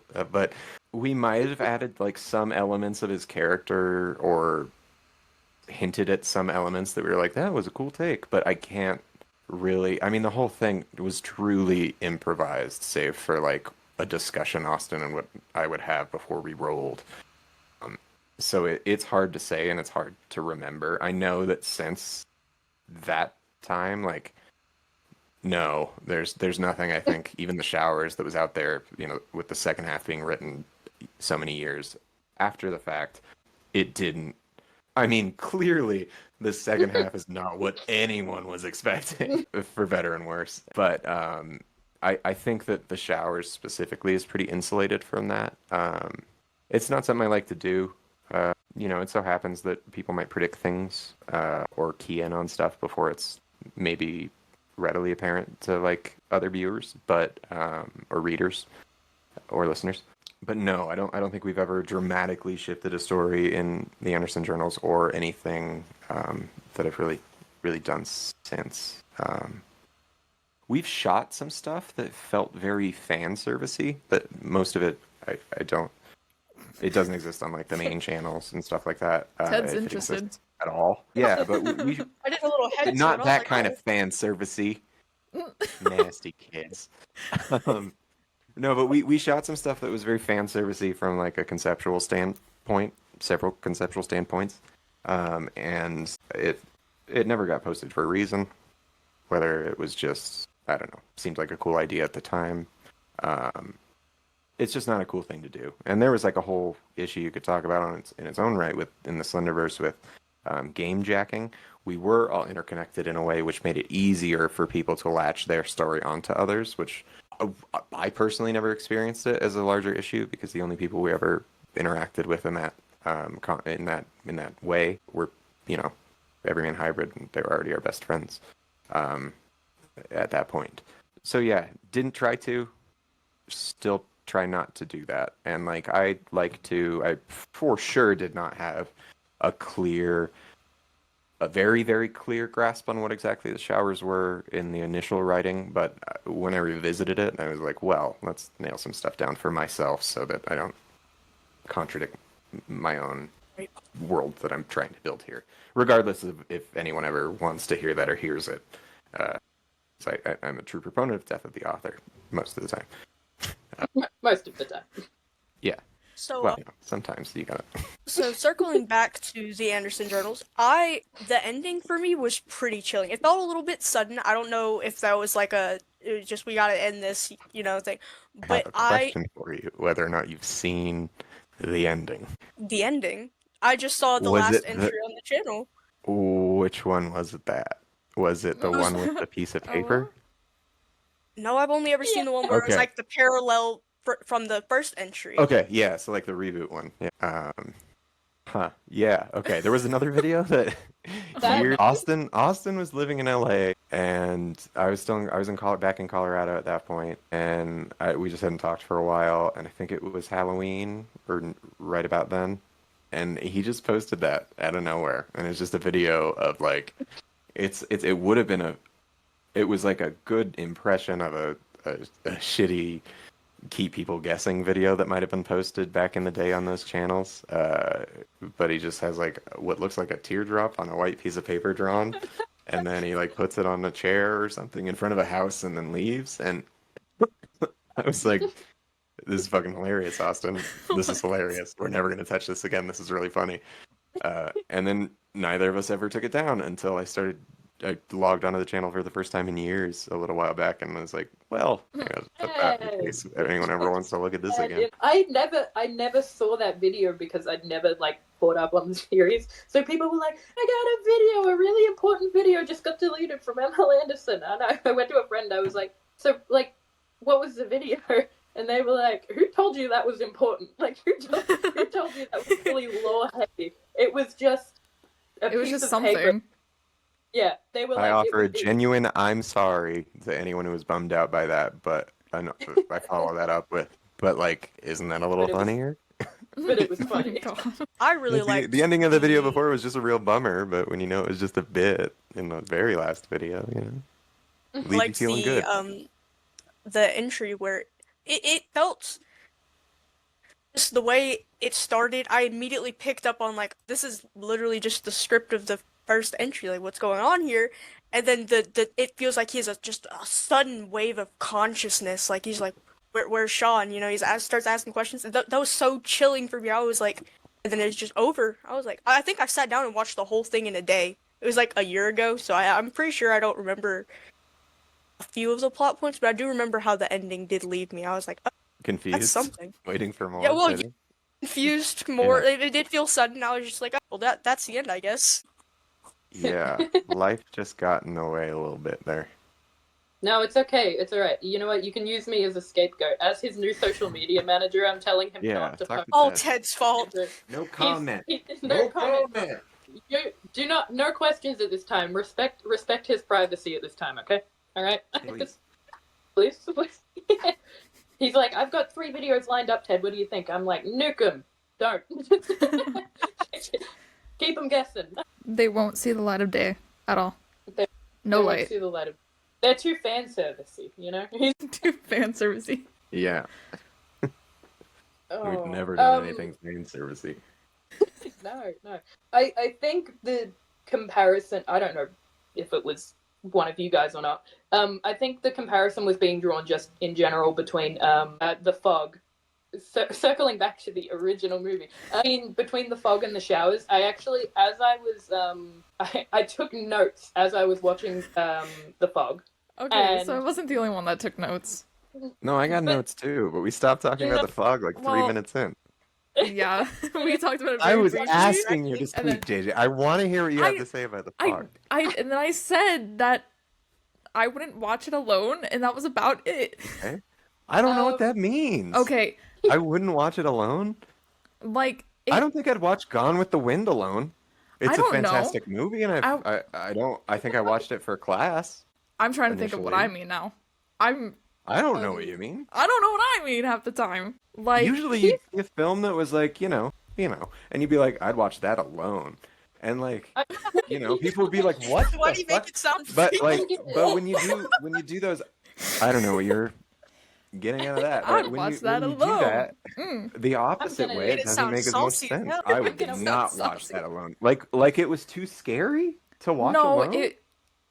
I don't But know. you just mean like I wouldn't have watched that on my own, like in a broader sense. Like I wouldn't have come around to that ever. I wouldn't willingly put that on unless someone else was watching it. Unless, Yeah. I don't know why I came No. here. It's just absurd shit constantly from Ted. I Amateur get Dylan. 9 to 5, Ted in my ear, but Ted's in Australia, so I have to work off Ted's time zones. Not the podcast. Where's doing We are not- work at 3 not on- a.m.? Well, it's because Ted is in Australia.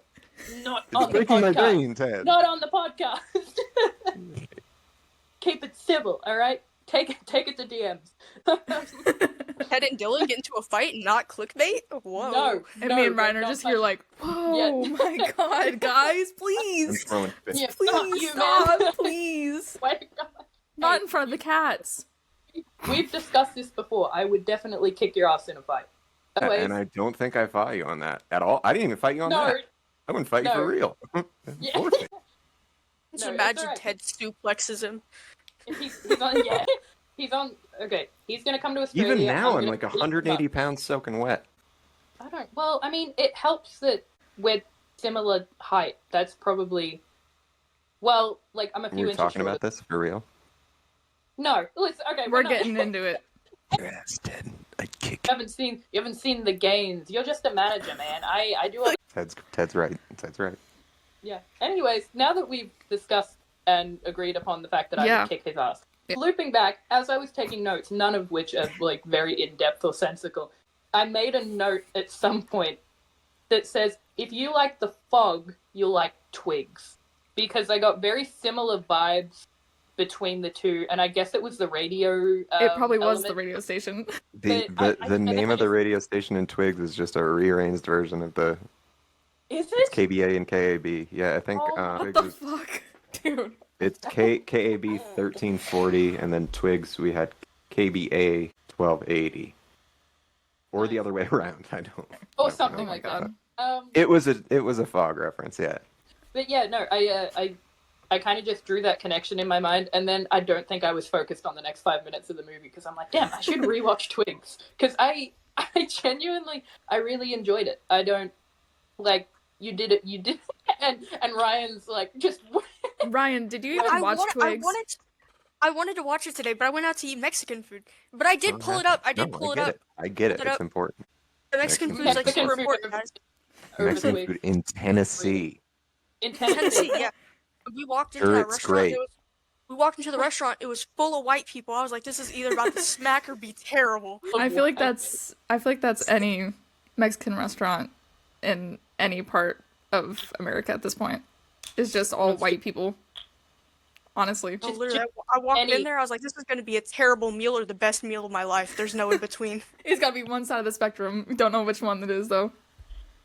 Y'all need to do some traveling. Why do you... Yeah, GoFundMe. Come on, Yeah, guys. man. Hey, yeah, you're right. I haven't done much traveling. I live in Colorado. We have good Mexican food. And I live in Nebraska. We know how that went. Yeah. I'm in countryside Australia. Like we have fuck all. It's like, hey, what do you want to eat today? Coffee shop 1 or coffee shop 2? And I'm like, well, Fair. you know, now that I think about it. Coffee shop 2's kind of hitting right now. I don't know, but Oh, coffee shop 2. No, like yeah, let me. Because let me of your get accent, I thought you said coffee shop wine, and I was like, well, probably that. That's what I thought at first. I was like, okay. Coffee shop wine. Shut the fuck up, man. You would. I'm sorry. Ruh-roh. Ruh-roh. Cat I'm fight. sorry. You can make fun of me for my thick Colorado accent. Colorado. No, can I be honest and just how Oh, No. how? Okay, so I won't be honest. Okay. Does anyone? God, I don't know where it was. I think Dylan was talking about where he was from.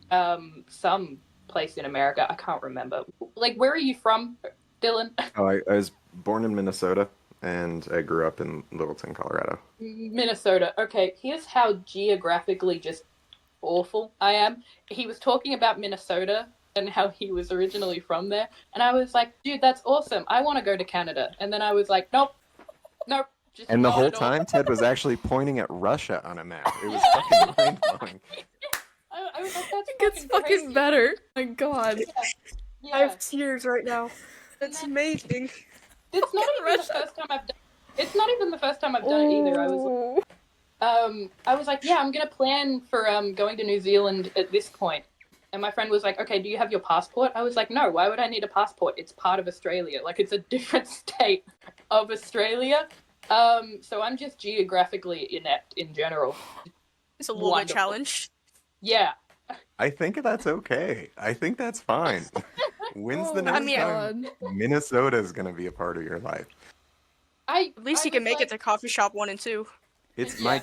my dying goal. Whenever I check out, I just want to make sure that if people know any place in Nebraska, it's Broken Bow because of the showers.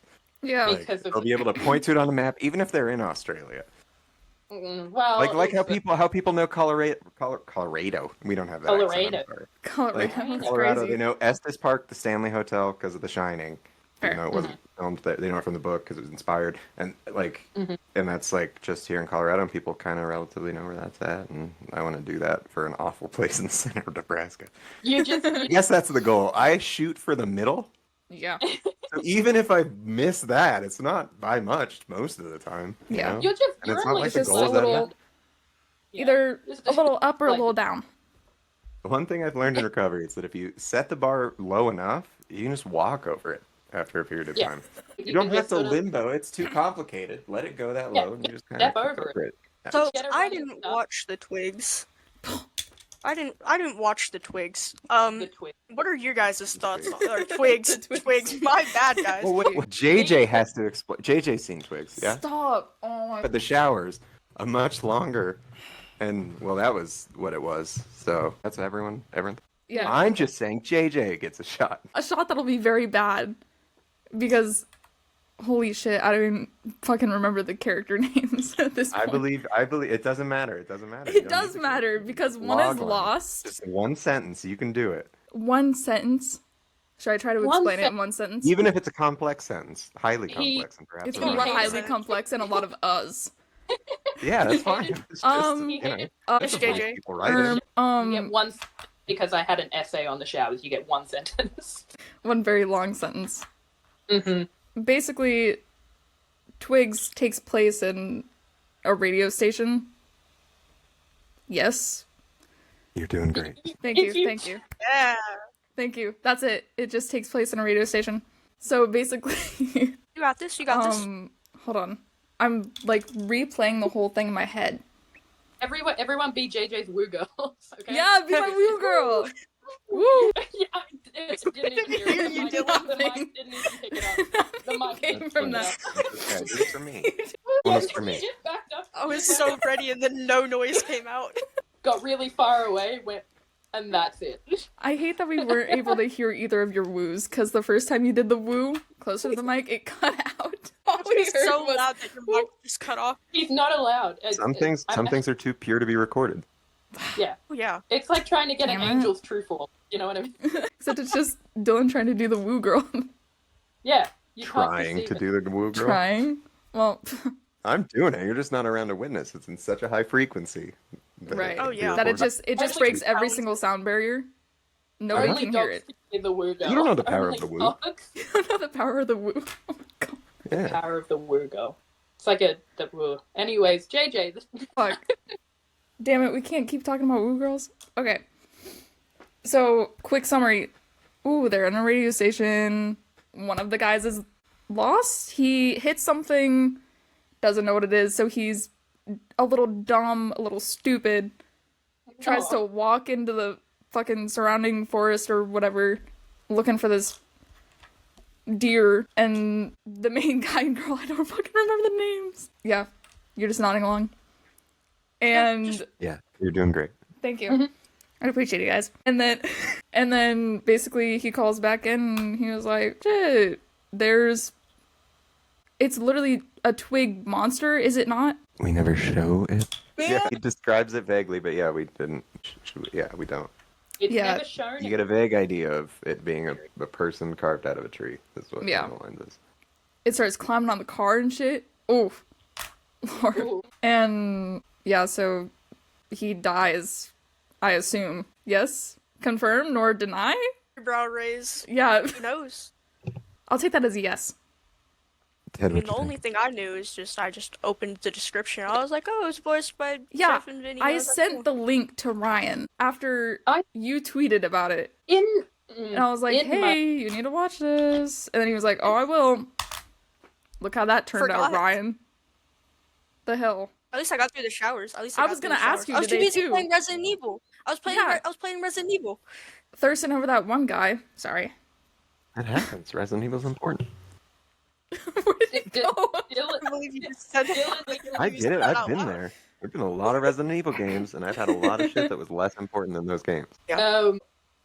my humble opinion is that really I think there's only, well, in my opinion, I don't know what the author's intent was while creating the art.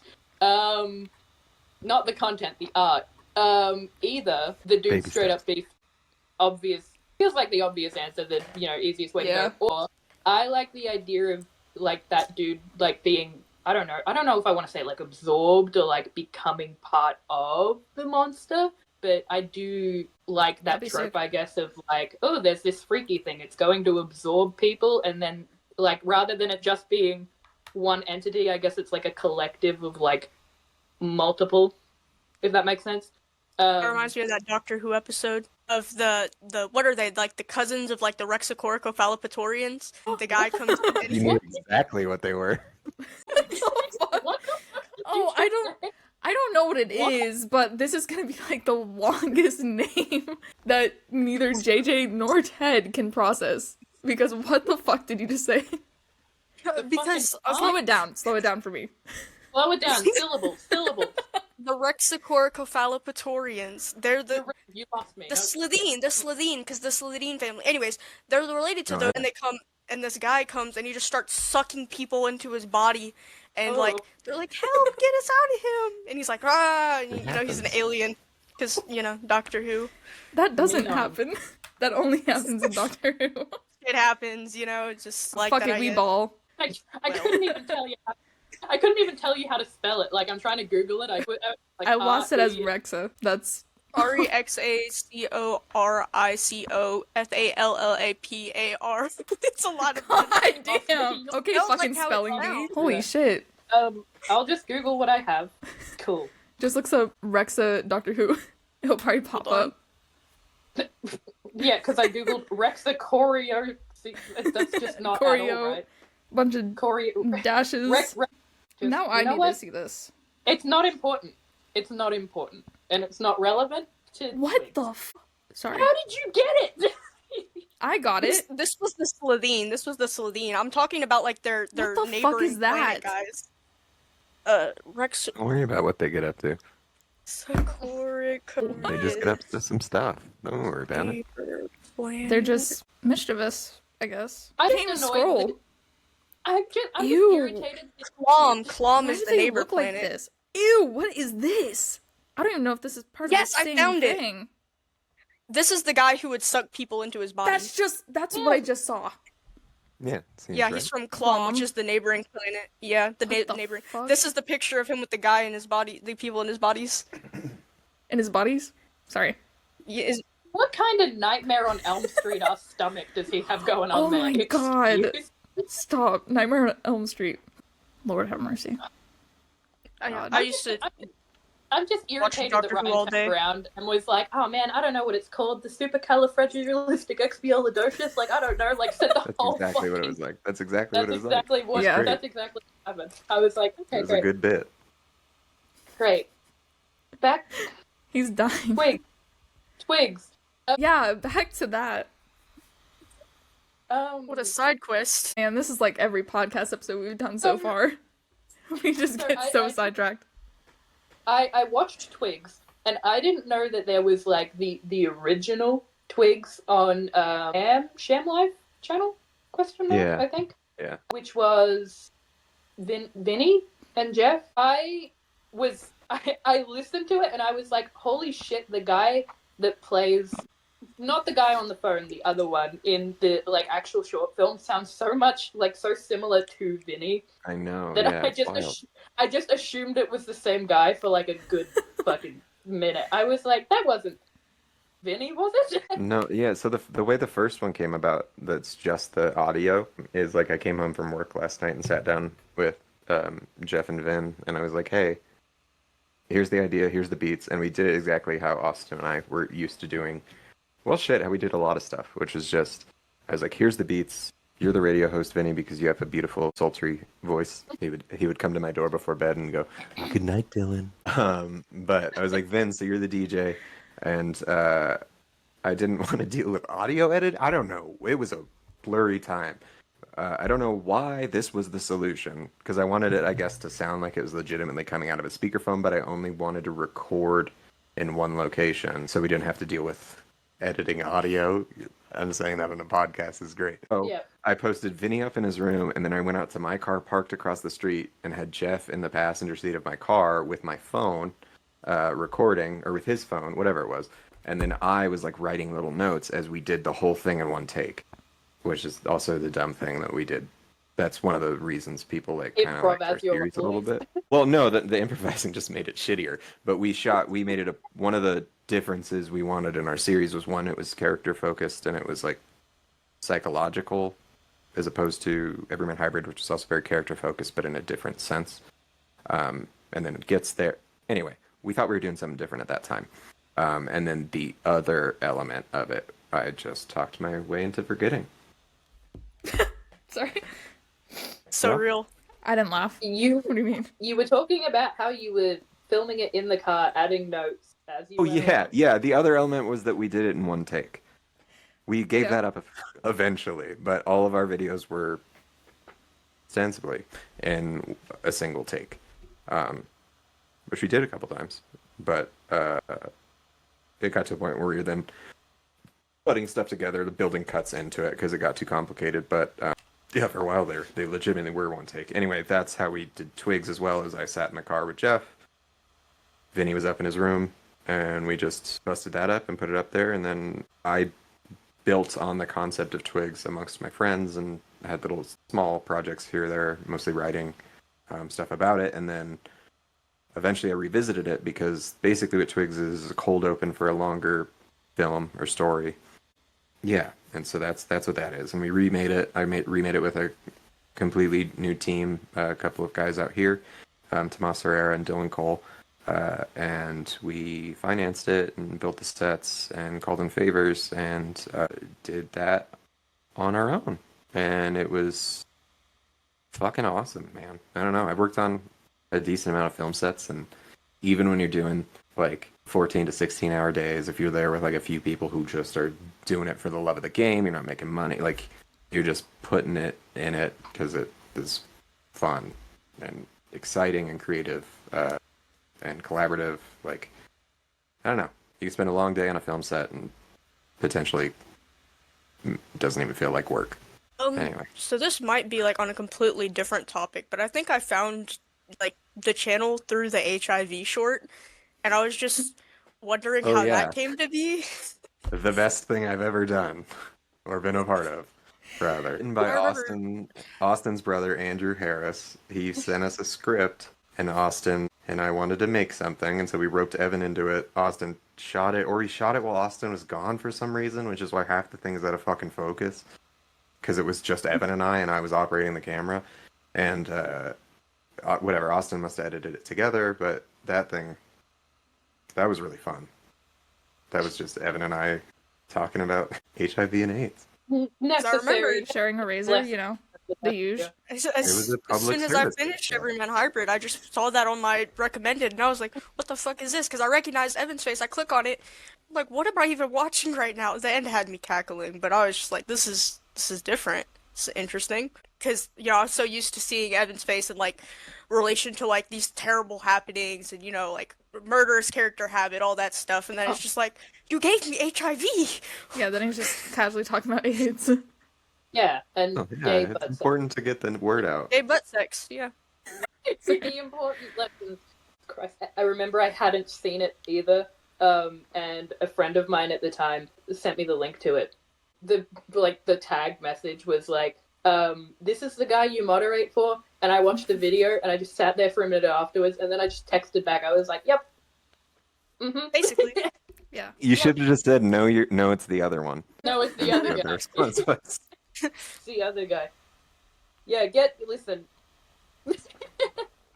look, it's not my proudest moment, but we've made far more offensive things, and I think that one has a through line that's so stupid it's actually funny to a degree. Yes. Yeah, wasn't there a whole short just about jerking off? I'm like Oh, Look, no. 70%. We're not going to get into specifics, and we're not going to talk about that video, 70% sure that's a thing. Don't. which is on YouTube, and it did not contain any inappropriate images, just for the Yeah. record. No. Mr. YouTube or Mrs. YouTube. I don't know who owns YouTube. Senator YouTube, if you're watching this, Oh, it's Ted. appropriate. Keep it. What? What the fuck? Assuming genders. I mean, Yeah, Holy doesn't matter who they yeah, are. that's crazy. Yeah. It just matters the role. mhm. What? Okay. Even leader I of confuse YouTube. myself. The YouTube Captain edition. YouTube. Yeah. I really do enjoy, well, I'm not, okay, we're not including that last mentioned video, but, just videos like HIV. Those sort of, little, bite-sized sketch comedy videos are so fucking good. I love content like that, and it just reminds me of, an older time on YouTube, because I don't really see that sort of stuff anymore. But I think if you can just sit down, dick around with your friends, and then put it on YouTube and people laugh at it, then that's great. I miss it. Bring it Yeah, bring it and that's back. all we Do were sketch ever comedy again. Do sketch comedy Okay. again. It'd be fun. I would love to. I still think that a lot of the people that I've surrounded myself with that also like to do creative stuff are really fucking funny, and not just in the we're so great together, we should star and everything. No, I think a lot of us, for one, want to be behind the camera more now, and if we ever wanted to do that in the first place, be in front of it. And yeah, I don't know. It's fun stuff, and I would like to do it because Austin and him and his brother Andrew are legitimately the two funniest people I've ever met in my entire life, bar none. They're just, I don't know how to explain it. Their sense of humor, it might have been in a place and a time, but they are so fucking funny. I just cannot. And to work with them on that stuff more, because we did some of that when we were in high school too, even before Slenderman stuff, and during, I guess, on a different channel, we were releasing stuff with Andrew's brother, and some of it is obviously filmed with just no idea what we were fucking doing, but some of it conceptually is still really fucking funny, I think. So it'd be fun to go back there, but I gotta actually put stuff out that's in my wheelhouse first, I think. Or Just stuff that take it wasn't written fucking more than a decade ago. Just take it as a side project. Just touch it up. Make HIVs too. That'll be great. HIVs too. HIV too. Yeah. HIV 2, Electric Boogaloo. I don't know. Fucking. I suspect it would A just be... long-awaited sequel. A prequel, Yeah. maybe? Who knows? Well, I'm glad that you guys enjoyed the videos. They're all pretty fun. I think it's nice to see that it's just a bunch of guys, a bunch of people gathering together, being like, "Hey, this is fun. Let's make this." Whereas like YouTube is such like a saturated place now, full of people of like who are like just jumping in, like gotta get a job out of this. And it's nice to watch older videos and stuff like that, just little comedy sketches and small Slender series. It's part of the reason I get like that Spielberg look in my eye when I see like Mike Flanagan sort of shit. The thing he like bringing his troupe of actors along with him to creative projects and his team of collaborators. It's like if I ever whoops my way into some amount of money that will allow me to do so, my first instinct is to go to those guys, to go to Vinny, to go to Lee, to go to Chris, to go to Austin, Jeff, Evan, and like just collaborate again and be like, look what I got. We can actually buy a camera that works and like hire an audio guy and maybe special effects or something. But like I just want to make stuff with my friends, and I admire the creative people who can come up in the business and like actually raise all boats. I think that's cool as shit. The people who get out there and like champion smaller artists stuff. I think it's just rad as fuck, and like that's a collaborative effort. And I think the horror community especially is pretty I'll say good about that. Like the really deep nerd part are pretty good about being supportive generally of projects that people are obviously passionate about, and I think that's cool as shit. So yeah, if I ever get money, I want to go make shit with those guys again. Guys, gals, That would be nice. People, there's just, I don't know. If I'm still kicking around with them, there's probably a reason, because they're cool as shit and creative, and yeah. So I'm gonna be honest. Like I was telling my family just today, I was like, "Oh my gosh, I'm so nervous to meet this guy because he made such cool projects and he's like a niche micro celebrity." I'm just like, trust me, I'm just like a spider or a snake. I'm far more afraid of you than you are of me. But yeah, it's been real nice talking to you. It's real nice talking to Ted for the first time. I remember I texted JJ, and I was like, "Oh my god, Ted knows my name? When did that happen?" Oh my god, yes. I was like, oh yeah. It's like my screen name on everything is like not my legal name. It's just my middle name. So I was like, I just predicted it. I took one look at you and I was like, Ryan. Just gathering data, downloading it. I actually have your legal documents just cycling around in my brain right now. Oh yeah, that's nice. Full name, birthday. Yeah. Social everything. security. Current location. Yeah, it's. Oh yeah. Your mother's maiden name. No. Oh, obviously. No, I was. Yeah, JJ was like, yeah, and we're doing the podcast with Dylan, because I remember I messaged JJ at some point, and I was like, dude, if you ever talk about the like newer It movies, I want to be involved because those are my fucking jam. And then I was like, if you talk about like Saw properly as well, and JJ was like, yeah, well, we're working out an episode with Dylan, and I was like, really? You're like, oh shit, where was my invitation? What the fuck? I was like, man, I told you, you were always welcome. I was like, JJ was like, if you're people always enjoy welcome. listening to me ramble, this is my Stephen King shelf. And then the book suite over there, like that's all King, that's all King, that's all a Dark Tower shelf. oh lord. I have It and Under the Dome, and that's it. I have, that's about it. I think I have one singular Stephen King book, just It sitting over on my shelf, and that's it. Guys, I have a confession to make though about Stephen King. No, it's fine. I'll just have a shelf dedicated to the very few books I have. It'll be I think it's The Goldfinch, It, Twilight, which I haven't read, nor have I seen the movies properly from memory. Lord. And then it'll be The Shower. When Dylan finally sends me a signed copy, you know how it is. Yeah. No, but JJ was like, yeah, you're welcome anytime, man. I was like, how funny would it be if I crashed the Dylan episode and he had no idea? Pretty funny. I didn't have an idea. Yeah, no, because I didn't know either. You were like, Dylan was like, yeah, I have a podcast tomorrow with JJ in the evening, and then he went, oh, that's Tuesday, and I went, yeah, it is Tuesday. I hope you'll be pleasantly surprised. And this fucking idiot just had no idea, just didn't put two together. I just But love was- how me and Ted came to the agreement that we wouldn't tell either of you. And so Probably for the best. I Mhm. had such a hard time hiding it from Ryan because I remember I sent the server link to Ted and I was like, okay, we'll do it on here. And I texted Ryan to hide it and I was like, hey, you know, if you see Ted join the server in the next few days, it's just for like a future episode or something. And I was like, fuck. I how didn't that's gonna question work? any of it. yeah, I didn't question any of it. but I was like, yeah, man, I'll be there because you know it just happened to conveniently be, you know, the one day I had off work for the week, and I was like, It fuck worked yeah, I'll be fucking there. perfect. And then leading up to it, I was like, I haven't spoken to Dylan on a call before. I was like, I've heard his voice. I don't think he's heard mine. I think he's seen my Sure. face in like whole 2 photos. And then I was like, and also, what if I join and he's just like, this fucking guy? And then I'm like, all right, deuces. Like I just leave. I think that'd be pretty funny. That would Like, yeah, I'm done. yeah. Man, Dylan's like, that's my cue to leave. All right. it was nice talking to you guys. End of the episode, Okay. guys. Yeah. So back to what I was going to say about Stephen King. So I have very mixed feelings about Stephen King. Actually- Careful. Despite how Just tread- much I like it and I read some of his books, I actually have a deep burning hatred for him as a person and for the way that he writes.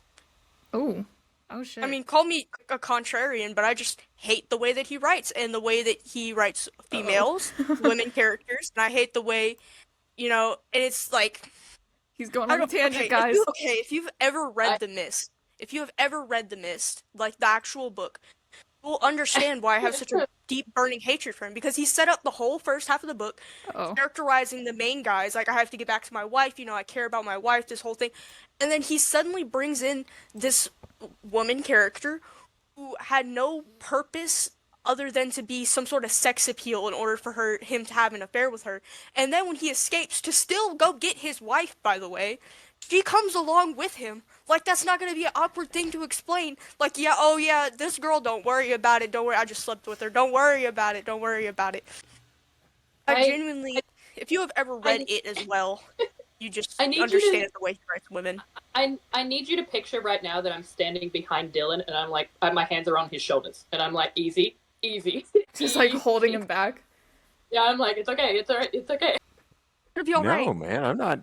What? No, I'm not telling anyone how to think about anything.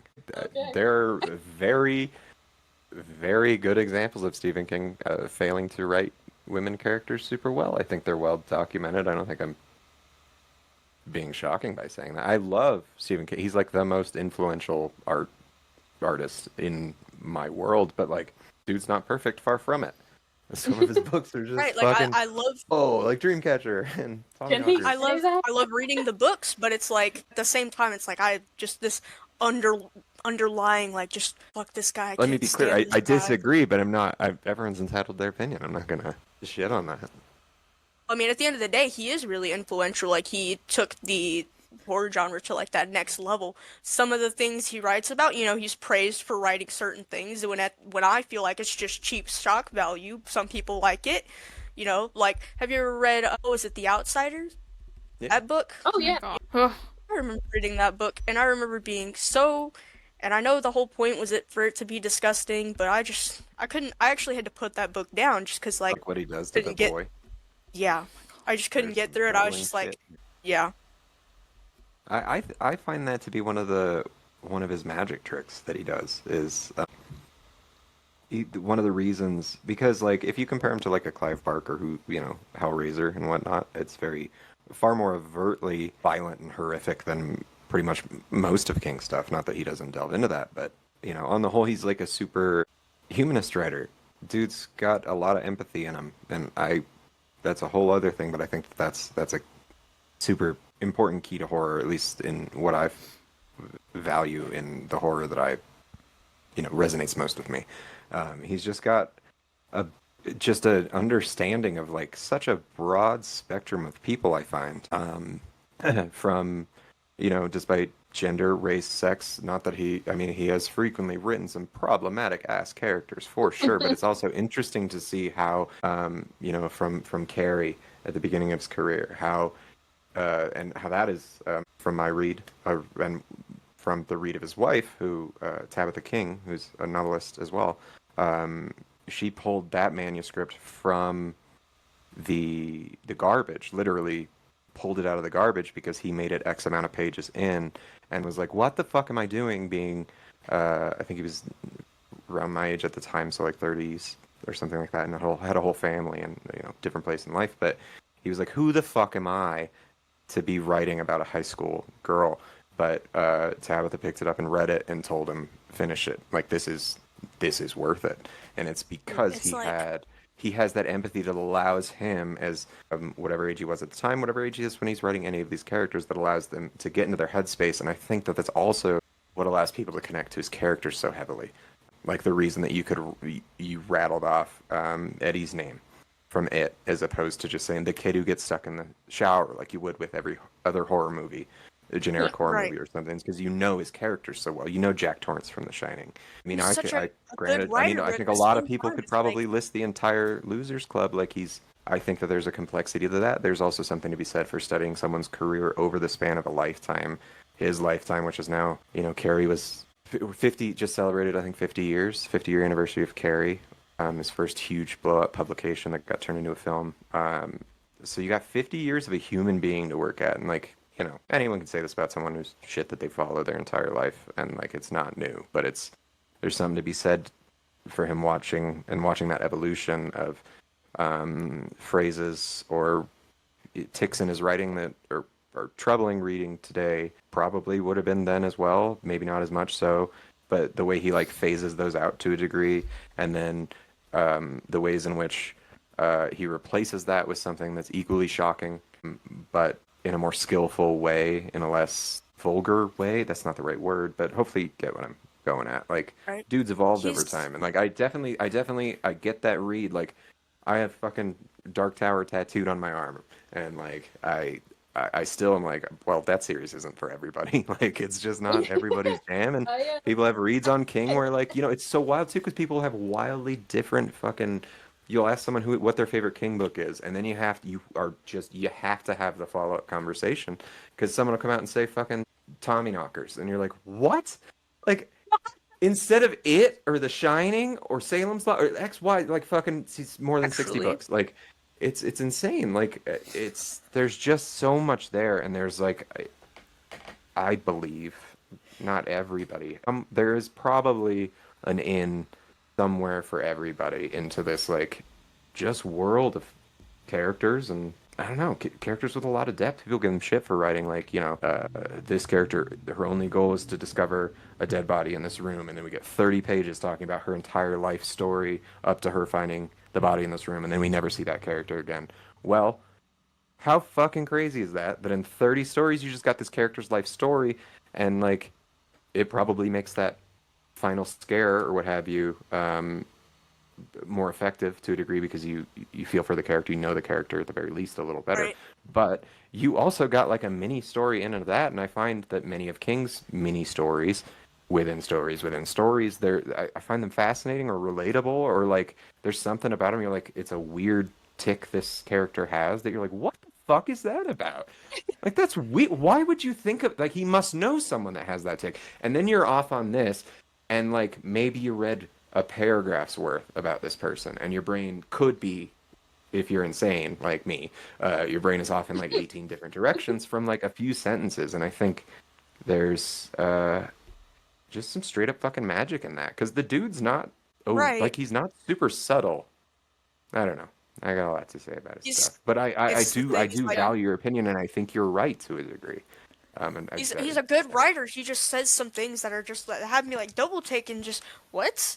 Now, actually, my favorite Stephen King book was The Girl Who Loved Tom Gordon. Have you ever read that? Great. Yes, I have a pop-up book version of it that I found at a secondhand store a couple months ago. Actually, one of my favorites, I remember reading, actually, okay, so here's the thing. I got grounded, and when I'm grounded, I'm not allowed on electronics, so I read books. Sure. I read books when I get grounded. Dude, even when you're not grounded. Yeah. But, I was reading it, and I was like, this is so good, and I think I read it like 3 times. Yeah, it's just, the thing is, like, Stephen King, great writer, actually has some banger books, but every once in a while, he just says or does a thing, and it has me a little bit scratching my head, and I'm just like, where are you taking this? What is wrong with you for you to do this right now, you know? Jesus, But Sure. what is wrong? But like, what else do you want from a horror writer? You know, I think that I'm not excusing it. I apologize. I'm saying like No, there is Dylan, an rein it element to in. King too because he's so ubiquitous. Like, and his name is so well known, and like everyone's fucking grandmother had a Stephen King book on their shelf for sure. Like, Yeah. Yeah. it's just I don't know. It's such a good writer, but such a good storyteller, but boy, does he make some weird choices when it comes to certain types of characters. I'm just like, just I don't think that's That's inherently different. bad. That's I just want to show guys, you things. I'm just excited about this. Like I'm like, wait, what about this? Maybe this. I promise. I'm not trying to. I don't know better. I'm a fucking idiot. I just really like Stephen King, I guess, and I like to talk about spooky shit. I guess less spooky style, but still in the Stephen King vein. Dylan has been trying to get me to read the Dark Tower series, as he's mentioned, and as I started reading Gunslinger the first book in the series, as I was live updating him, he went, "Okay, you're really gonna like a scene that comes up." And when he says like, he's saying it lightly. I was like, okay, now I'm scared. He went 2 words. It was like fucking gun abortion or something like that, and I was like, What? Yeah, without context, that might sound like a bit much. my whole jaw is on the floor right now. What do you mean? I am so gun abortion? confused. I believe what I said was gun barrel abortion. gun barrel abortion. Yeah, Like that's much different. that makes it better. Thank you. Good, I'm glad we, context is cleared that up. important. I've read, and listened. I've been revisiting it lately because I started reading it months ago and just I remembered a bit of it, but I wanted to go back and like properly, remember and experience the story again. And I got back to that part of the story, even though it's weird and it's shocking. It's gruesome. It's, I guess, realistic in the context of like the time and like that in-universe situation. It doesn't dampen my taste on the book at all. I guess it doesn't like make me. I don't turn around and go like, ew, why would Stephen King write that? I'm like, holy shit, this character's like fucked up. Because like this is a character that you see, like the character that experiences the gun barrel abortion. I think you really only see her for fucking, so many pages, but you like learn who she is. As Dylan was saying, like he's good at fleshing out the characters so that things hit harder when they do occur. And it's a fucking insane series so far. And, it'll get better as it goes along. But I'm enjoying the Gunslinger regardless of, the gore. Just the fucking insane concepts and wild characters and just... Yeah, it doesn't make me look at him as an author and go like, oh, holy shit, why would you do that? It makes me look at the characters in a different light. And I think if that's the intent, then it's great. I think I might have painted my opinion of Stephen King as being someone who's like telling stories about people, and he whoops his way across or upon these other interesting stories, which he has a lot to say in his book on writing, his memoir about the way he writes and how he doesn't like plotting, which makes sense. He just kind of lets the story go where it goes, which is for the best sometimes and really detrimental at others. But like the dude knows what he's doing. Like when he has those scenes that make you like, granted, we can't know exactly what he wrote exactly when, but in theory, he wrote all of the Gunslinger when he was 19 years old. By 19 is a running bit throughout the whole series. But so he is a 19-year-old edgelord who also is writing these other stories that get well. He had an alter ego, a different writer pen name Richard Bachman, who he released these other books under because he couldn't release, his publisher wouldn't let him release more than X amount of books a year for fear of diluting his name recognition or brand or whatever. So he started releasing books under the name Richard Bachman, and these books were far edgier than his other shit. Whether it be like post-apocalyptic or shit he wrote when he was much younger and he was just straight up edgier. Like one of them is called Rage that he does not allow to be published anymore. That was written when he was far younger, and it's about a school shooter, way decades before all of that was actually a thing. Yeah. But tying that back in. Dude wrote Gunslinger when he was 19 with this edgy shit, but he got a far more deft hand as he came along, but he still has those moments where you're like, what the fuck was that?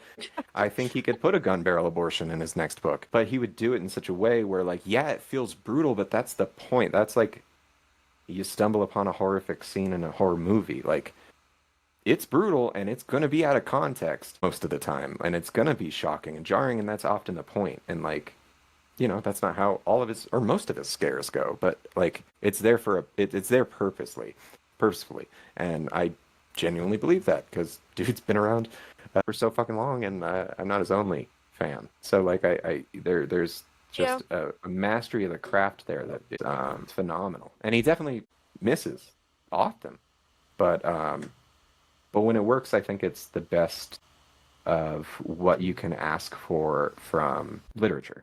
I mean, the fact that we can sit here and have a conversation longer than like, yeah, I really like that book. I like this character. That we can have a talk about like multiple books of like, it's just there's a lot there. I mean, there's books dedicated to the writing of his books and hundreds and thousands of hours of podcasts fucking analyzing. I'm like, I don't know. I'm not an expert. I just read the stuff.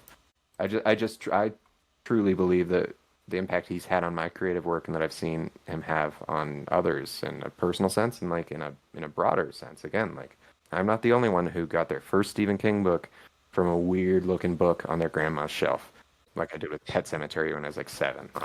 Christ. Yeah, there's just something easy. Fair. Yeah. Well, I don't think I read it until I was 9. Anyway, but like, God, there's just the fucking magic to it. Just like there's a magic to horror in general. But that's what I'm trying to do with my book, guys. Yeah, it all comes together. Woo! Showers. Okay, this, Hashtag the showers, guys. Woo. yeah, blue Stephen King live on air, but Yeah. that's probably gonna happen inevitably. Yeah. Make sure you zip up your pants when you're done, Yeah, his pants. All right, But- everyone, just 2 steps back, okay? I've been in the same Hey. spot the whole time. 2 steps back. Yeah, okay, everyone but JJ, 2 steps back. Yeah. Just, Ryan, I feel like take it out. JJ's had a total of JJ's had a total of 10 lines this podcast, probably. Seriously, I've had probably under 100 words. Have you been enjoying it? I'm so Yes. sorry. I have been enjoying it. JJ, tell least Ted, us I all did about I did exactly what I told Ted I didn't want to do. What, ramble? But I Well, told you that hey. was fine. I was afraid to give I'm not- them long strings of important information, not ramble. Listen, I'm not saying rambling is a bad thing. It happens every I'm joking. episode. Oh my god. He's info dumping. Leave him alone, alright? It's his special interest. And we love Leave info it to me dumping alone. I here. can't talk to people anymore. I don't talk to people much. So then I see Well, then- and hear things, and I'm like, oh. So, I have I something you to guys say get the about question. that. I'm sorry. I don't know. Oh, I'm just gonna have to schedule calls with Dylan once a week where I'm like, okay, info dump. And he's like, Ted, I'm glad you asked. It's Yeah, just 10 right, hours. got a lot to say. You guys want to hear our work spend this week? Shit. Yeah. God, fuck. A pain. Lovely.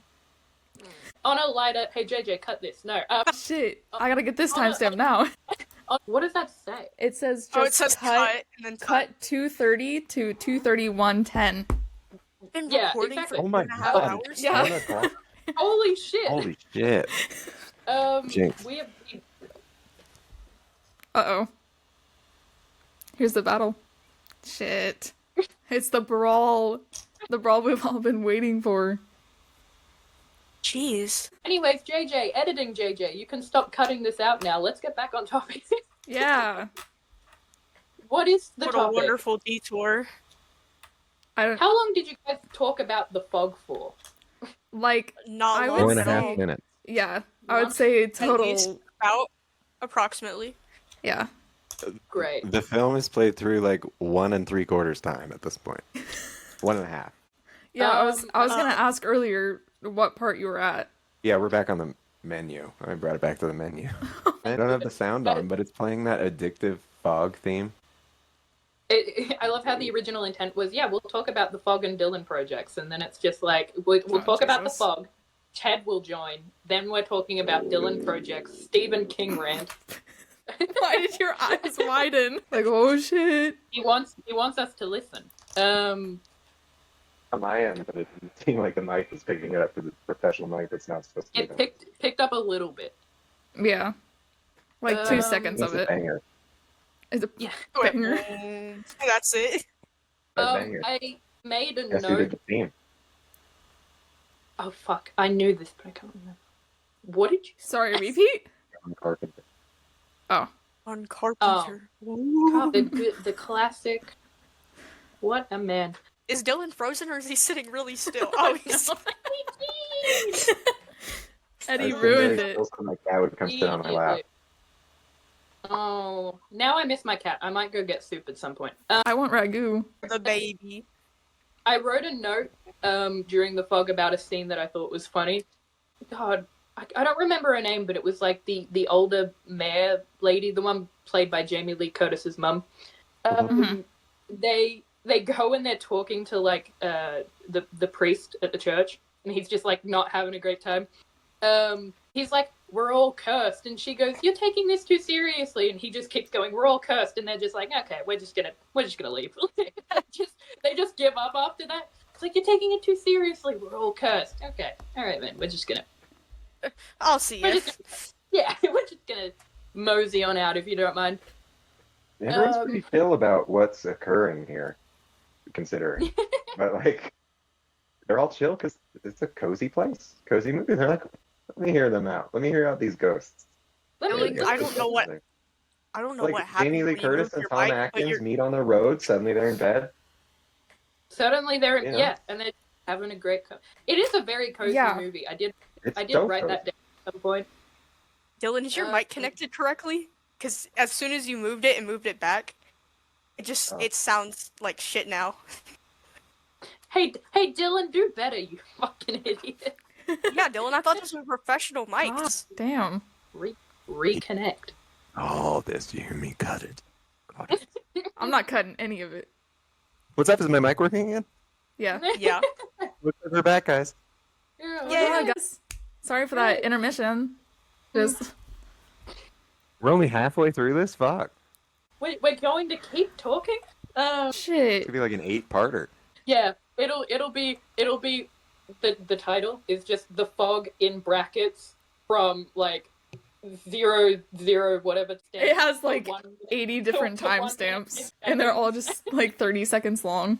That's it. Yeah, exactly. You need to just timestamp it on the YouTube, and it'll be like 1 minute of talking about the fog, and then it'll just be like, freaking talking about Oh my Saw, gosh. more rambling, Ted Spector, Stephen King, the That's showers, magic happening. something else, the showers again. Nebraska. Oh my gosh, look at Eddie Dean. Aww. He's He named wants after to a character read. from the Dark Tower, so, you know, it's fitting. Yeah, I No, also I'm named my cat supposed after to- Dark Tower. I guess I like the books. Yeah, just I was Just a supposed little. to edit down the podcast episode, the first episode. I was supposed to edit it, and I just completely forgot. I've been making it like, I've just been putting in little funny stuff, and I was like, oh, this would be so funny. And then I stopped editing for a couple hours, and then I don't think I've touched it since. probably not. You were Nice. going to have a fucking field day editing this one down. Dude, it's Why? gonna be so. Why'd you just tell on yourself? I mean, Because that's what JJ Ryan already does. JJ stands at it. over my shoulder when I'm Look away. editing and just holds I'm like the looking whip. at it, Yeah, like, the JJ holds whip. Get That back is to crazy. work. No, I Get have back like to a work. ruler. I have a ruler like a teacher. I'll just slap your hand. Eddie Dean. My priorities. Sorry, my priorities have shifted. He's holding Eddie Dean. Nice. Got the whole world. Okay. Okay, vocals. Look at him. He's like, what's up, kiddo? Eddie. I miss my cat. I'm getting my cat. This is the type of chaos I inspire. What, just This a is gathering lovely. of This is my cats? favorite type of chaos. Yeah, that's pretty much it. I top out at not too extreme. Fair. It got really silent. So what's up, guys? Much. Yeah. Big yawn. That was a big yawn. Got to. All I do recently is get up, take a shower, play Resident Evil, go to sleep. Fair enough. At like 5 a.m. Not 5 a.m., probably noon at least. Well, Well, yeah, I go to meant sleep when at, you like- wake up. I go to sleep No, at yeah, when you sleep. I go to sleep at 5 a.m., 7 a.m. sometimes. Scritching, Damn. scratch. What do you think? No? It's lovely. I love cats. I hate being allergic to them. Loser. They probably don't like that you're allergic to them Un- either. Uncalled for? Whoa, I'm whoa, sorry. back to back. My Whoa. bad, my bad, my bad. Come on, guys, put down the weapons. What did I even do? I've got my Crazy. pitchfork. My pitchfork and my torch. Okay, This hang on. is You terrible. can't stand right there. No, Sue. I think we got to wrap up sometime soon. I have a date with this book because it's brand new today and it Oh, arrived yeah. on my doorstep, and Whoa. I can't not read it until like 5 in the morning. Alrighty. So, I guess Fair. we should wrap up then. I mean, Uh, I'm not saying stop this now. I have a book to read, you fuckers. Stop it That's not- immediately. You fuckers. Look, guys, I have a Fuck. real important thing to Yeah. do. End recording. I gotta Wrap grow up this with shit up. book and this cat, and you want to interrupt that? Look at him. He's jumping for joy. Look at him. That's my cat. He wants to sniffing a read. Stephen Open the King damn book for him. book. He's a curious reader. He wants to know He's- where his name came from. I think it was Oh. the wording there was interesting. You were like, "We have to wrap this up. I've got a date," and I was like, "Ooh!" And then you went with Oh the no, book. I don't have a date. That's With a book. No, we don't. We shouldn't go into that. That'd be a real bummer for everybody involved. We are not getting into the bummers. Good lord. Speaking Oh, of my the- book, God. Speaking Uh-huh. of his you book, could just call it the bummer. The Bummer. not Bummer Bible. Bummer Yeah, Chronicles. alternate title. I like it. This was a nice, very chaotic episode. Anyway, I'm glad we got to talk about the fog. Yeah. At Yeah. least a little. For 6 The whole minutes. three- Hey, I tried to get us back on topic like twice, and then we derailed again. So Immediately. I have an Immediately. idea for next time Mhm. that I think would help a little bit. Go for it. So, you know how I started this, Oh no. and then we went about 900 different directions? Yes. All right. If we talk about Doctor Sleep next time, the director's cut, no one needs to read that book. Don't worry. That's one of the ones where I'm like, if you go, You can pass. if you go and watch the director's cut of Doctor Sleep, we get to talk about Doctor Sleep. We get to talk about Stephen King, because it's a Stephen King book. It's a sequel to The Shining, the book, and the movie, which is also Kubrick, and also Flanagan directed Doctor Sleep. Oh, And he Flanagan. married the two of those somehow. And he is also my favorite working director. I'm not afraid to say it. I love that man.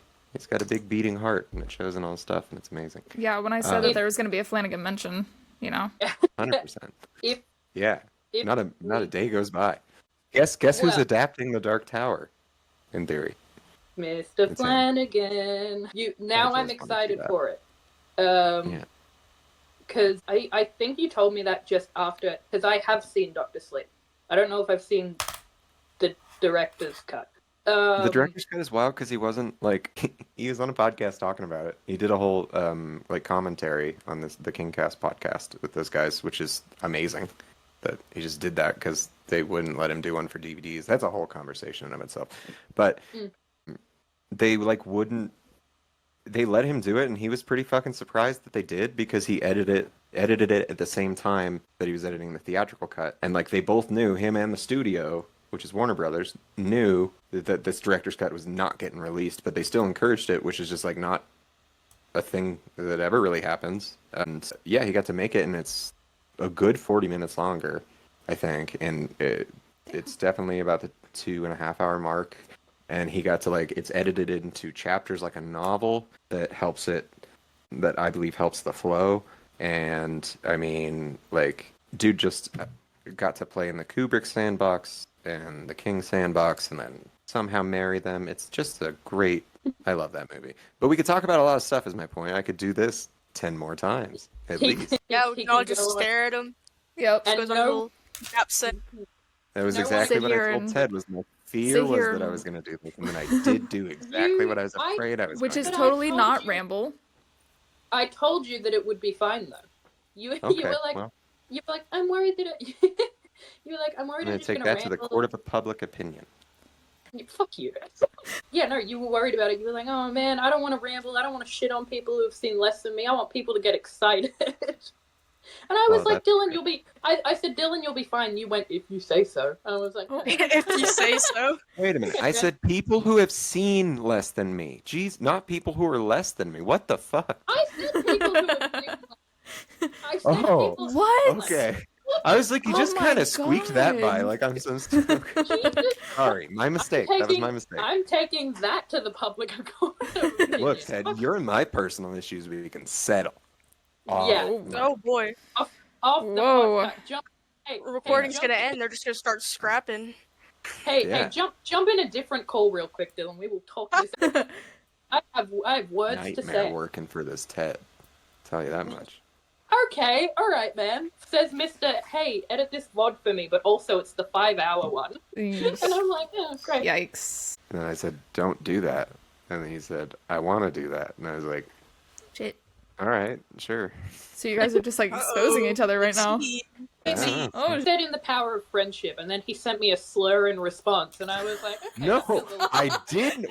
This is going to get me in trouble legitimately at some point. We're gonna Oh my open God. Twitter. His name's everywhere.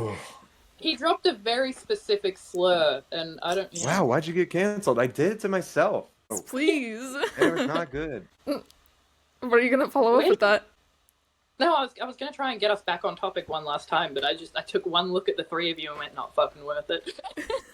Whoa! Not What? That's fucking worth crazy. That's No. Ted, have a little more faith in me, please. It's like our wranglers. I'm sensing some soft hostility. Some hostility. Just a Ted? little. Not to name any names or anything, but Ted. But Ted? Ted Spector? I'm not. Should Should I add the Fortnite in there? Shut the fuck up, hey Dylan. Hey Dylan. Fortnite is doing a Fallout crossover. If I buy you the jumpsuit skin, will you play? Nope. No, I'm good. Oh, He said, man. actually, I I won't. think but I thank missed you. that one. What the So fuck? it's just, I'm Shit. telling you, I just don't. It's not my game. He I doesn't don't- fuck with I'm not Fortnite. fixing on it. Imagine I how don't play fucking multiplayer Fortnite. games That's anymore. crazy. Unless they're co-op story modes. That is so No, lame. Technically, Fortnite has an overarching story. I believe that. It's just not. It is not It's just- not my bag. Boo. I used to play. feel like Dylan- oh my god, thousands and thousands and thousands of hours specifically in Halo 2, 3, and Left 4 Dead. That was my big peak of online gaming. Oh my God, And then Halo. I Counter-Strike, feel like yeah, Dylan but- would hop on Fortnite and get cussed out by a 10-year-old. I feel like he's doing himself a favor not playing the game. I probably would, and I'd be rightfully owned for being. I have no reason to be there. I mean, To I'm get assuming clipped that by they an would just elbow with know a cold somehow. heart. They'd stop in front of my character, not even shoot me, and just be like, "What are you doing here?" What do I'd be you? like, You "You're don't. right. You're right. Log off, You're buddy. right." And Log then off. just- He I go plays to exit one the game, and for some singular- reason, the character avatar shoots itself, and I'm like, I didn't mean to do that, but it's a It message. just I didn't know that was an happens. option. I The didn't game know doesn't that want me here was- either, so we can split amicably, We can. as amicable Yeah. as that could be. Oh boy. Insert the Well, this is a lot. miserable town clip. Do not. No need for it. I'm so gonna send it later. You guys still hear me? I'm making some adjustments. My professional microphone. No, we cannot hear I'm a you. professional. We You're cannot hear professional. anything you're saying. Are you going to use He's literally just. that for streaming? What even is that? It's just like a clip. What the fuck are you doing? What are you Hey, talking man. about? This is a tool. It's a multi-tool. Yeah, Look, multi-tool right now, doing do you hear what? that? Do you hear that's different? Do you hear how my voice is getting louder? Shut up. We've gone too far here. I'm gonna. We have.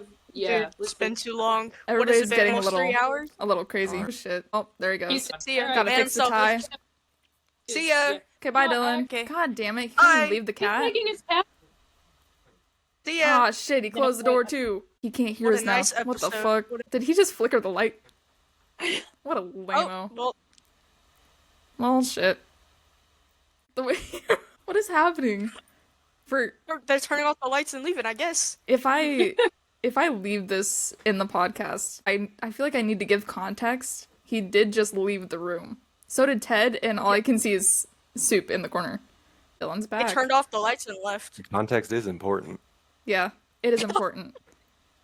Okay, Well, he just left that the room was- again. The lights are off, It's a by the good way. episode. It is just pitch black room. 10 p.m. Well, and Soup's just can- still in the corner. I can't I can't do that because it's daytime. I would have to shut my blinds and then open them again. I don't think I'm that. Boo! Now I feel like I need to go get ragu. Should I go get ragu? Well, first let's do a little ending. Let's Man, you don't want to Well, see ragu on the podcast? Are we actually ending? I'm assuming that's why Dylan. I don't know. Dylan just kind of. I figure Dylan's coming back. Hey, while he's not here, let's say awful things about him and see if we can hear. I'm down. Watch, he probably has like a cup to the door right now, just listening. Just what the fuck, those fuckers. He's actually writing down the slurs he's planning to say later. Yeah. Just gonna send a picture of it later. Profiling us individually, he's like, yeah, that one definitely lies. Currently building pipe bombs to send to our house, type thing he would do. And Dylan's room is flickering. I think it's his TV. He's on the menu for the fog. No, the fog. Yes, the fog. Yeah. The movie we're meant to be talking Dude, about. when you sent the mist, I woke up and I was like, no, Ted, the fog, not the mist, the fog. Yeah. It's like, dude, please. That's on me. Entirely on me. I love how the... Is he done with the bit? Are you done with the bit? Come back. I just love how he just opens the door. Dylan. Leave again. Dylan. As your boss, I command you to return. You will be fired. I'll fire you, dude. Swear to God. Okay, he left. He doesn't want his job anymore. And I did put Woo Girls, which I am going to include because, yeah. He's back. Okay, he decided shit. He still wants his job. My God. We heard it. What was that? Yeah. Finally, we heard something. Woohoo! Woo Girls. That's the only thing that could bring us back was Woo Girls. Just think about that, guys. Yeah. Nothing else. Just Woo Girls. And now we've got Mood Terminator lighting on my eye. Hell yeah. Got just a red circle around his eye. You know what? Jesus. Fair. Terrifying. Great. So I'm glad we're all... Hey, people listening to this on Spotify who are just awfully confused by all the visual bits we're doing. Dylan is sitting in his dark-ass room, and there is a red light over one of his eyes. This is untrue. It's false. It's so... Ted is telling so many lies this episode that lies it's and slander. You can made it prove up. it. Prove it, Ted. Yep. Ted's not putting up with anything right now. What do you want me to do here? I take a photo, I post it to Twitter. I'm like, proof this bitch. Exactly. The lights are back on. We're hurting his eyes. His poor sensitive eyes. Damn it. Oh. Is this the bullying portion of a podcast? Do I usually miss this? This is the banter that we didn't do in the beginning. Just mean, I guess. Yeah. Yeah. First thing JJ did when they hopped on call was hold their middle finger up to the camera. I did. And they're like, oh, I sure hope Dylan doesn't see this, and was just like all the way up in my grill with it. I was to just judge like, that way. Yeah. Yeah, Dylan would join, see that, and he's a good Christian man, so he'd leave immediately. Oh He'd his curls. He's like, oh my heavens! Leave the server and everything, just clutching his tie, and then he's like, he just delete his Discord account. Just couldn't take. Delete everything. Just I'm a man of principle. Yeah. Cancel me on Twitter. Immediately clear the air. Be like, I do not support showing your middle finger. I do not. Fucking. What if you pop the collar for? What is that about, Fallout Boy? Take the time. Look, I would have been a big deal in 2007. Yeah, it would have. That's the fan servicey stuff that was left out of. Yeah, the group Fallout Boy performance. Yeah, the cover. Yeah, they're singing Dance. Yeah. We did. There were a lot of videos that'll probably never see the light of day of like random songs. I'd play guitar, and then like Evan and I would just riff on songs, and it was it was fun. You'll never see it, so that's fun to bring up. Never see it. Shit. It's like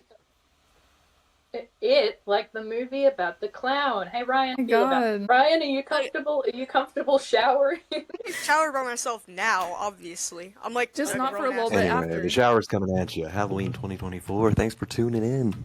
That was scaremonger. Is that? Do you have the release date yet? No, I don't actually. Oh, I have to send back some final adjustments. Can't believe that. Adjustments, not just like at this point. It's just formatting adjustments. So, just like shouldn't this take all that long. podcast, right? No.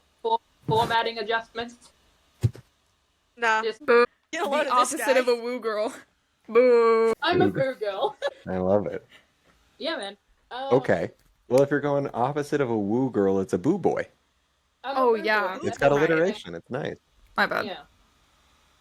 Stop being such a boo boy. It's got that like condescending shit. It's don't be such a boo boy. Like I don't be a think- spoil Boo boy. sport. I think Soup is Well, just don't like be silently sad, judging. Susan. Worry what? Don't be a depressed Annie. Negative Nancy. Don't be a whining Willie. Whining Okay, Willie. well, That's okay. I'm not that so one's fond different. of that one. I don't... Don't be a Yeah, yawning I don't know. Yasmin. Who the fuck That's a is name. that? They're names from different cultures, Ted. What about Travel. I Read a book. Fuck don't know. I was trying to think. Read a Not book. mine. It takes place in fucking Nebraska. Speaking of books, read the You're not gonna learn Showers. much there. Oh shit! Yeah, guys, go Nebraska read the mentioned Showers. again. You should find a way to like when you release the Showers to the physical copies to the public. You should find a way to like release it everywhere except for Nebraska, just as a big old fuck you to that Hey! state in general. Just No. not. What the fuck? At least let I me think buy a it'd be copy funnier- first. I think it'd be funnier to self-finance an event in Broken Bow. Because let's be honest, it can't be that expensive. Shit. Whatever it is. Wherever it is. I'm kidding. I love that place. You love Nebraska. Didn't say Nebraska's your favorite. I can't even bring myself to say the name. I've I heard, can't even. I've heard so I- many stories about. I've got how you just goosebumps on my arms. Oh my god. love Nebraska. That's a scary one. So what I'm hearing is, even though, people went on several tangents throughout the episode, you want to come back on the podcast. You want to do an episode on Dr. Sleep. Yeah, because at least then you guys will watch Doctor Sleep if you really want to I've seen it. plan ahead. Then Doctor Sleep Director's Cut, and then we talk about Kubrick's The Shining. So you gotta watch that. And then Okay, I've already if watched you want that. to go even I'm deeper, prepared in one part. Guys, I haven't watched The Shining. Don't crucify What? me, then please. there's it's okay. My god, that's not okay. Don't lie, Dylan. That That's just not means okay. you get to watch The Shining for the first time. How fucking cool is that? To talk about it on a podcast. Yeah. How even cooler is that? That would be a cool episode. I'm glad that, we're all here together like this, hand in hand almost. It's No, nice. I wouldn't go that far. I don't. Almost. Come I on, don't Ted. know You don't about want to be that. hand in hand with Sure. me? Come on, I man. don't touch Come people. on, man. I don't Really, know guys? I don't know Fine. about the holding hands part. I might Skin just skin like. contact really No, nerves me. Yeah. That's how it I is. think it's COVID. I think COVID. So what? I have sweaty hands. So? Yeah, Come on, see, guys. that's- Better dry those hands A lot of off. people onto the God damn. issues of germs The spread, Mm, sanitary conditions, and what constitutes hygiene. Okay, I don't know. fine. I think Not COVID- hands What the in fuck's hands. going on? You guys want to be special? Gee. Hygiene. I'm just saying I don't want to touch you, and it's not for a personal reason. I just don't want to touch anybody. Okay, Dylan. Thank you guys for putting up with me. I hope. Alright, it was nice Uh, having you on here. Yeah, I You hope too, got Ted. Something. I don't know what. You too, Good, Ted. Dad. Yeah. As long as Ted it was wasn't pretty boring, cool. I hope you got something. Yeah. We got a lot. Yeah.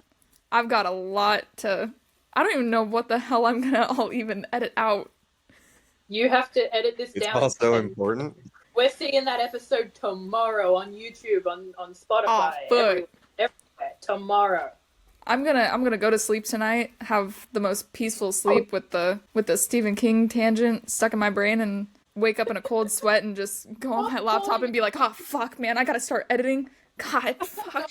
I'm like, do I cut out this part? Shit. Stop calling it a tangent. He's still here. Your It third is a still here. tangent. Is it Call not? me a tangent. You're not the first one, and you won't be the last. Yeah. No, Dylan, it's okay. And I'll do it again. Alrighty. Ooh, scaremongers. Woo! Nice. Yeah, if you guys see a scary movie and you're like, I want to talk about that with someone, just hit me up. Alrighty. Have you guys seen many For now, it's crazy. Hasta la vista?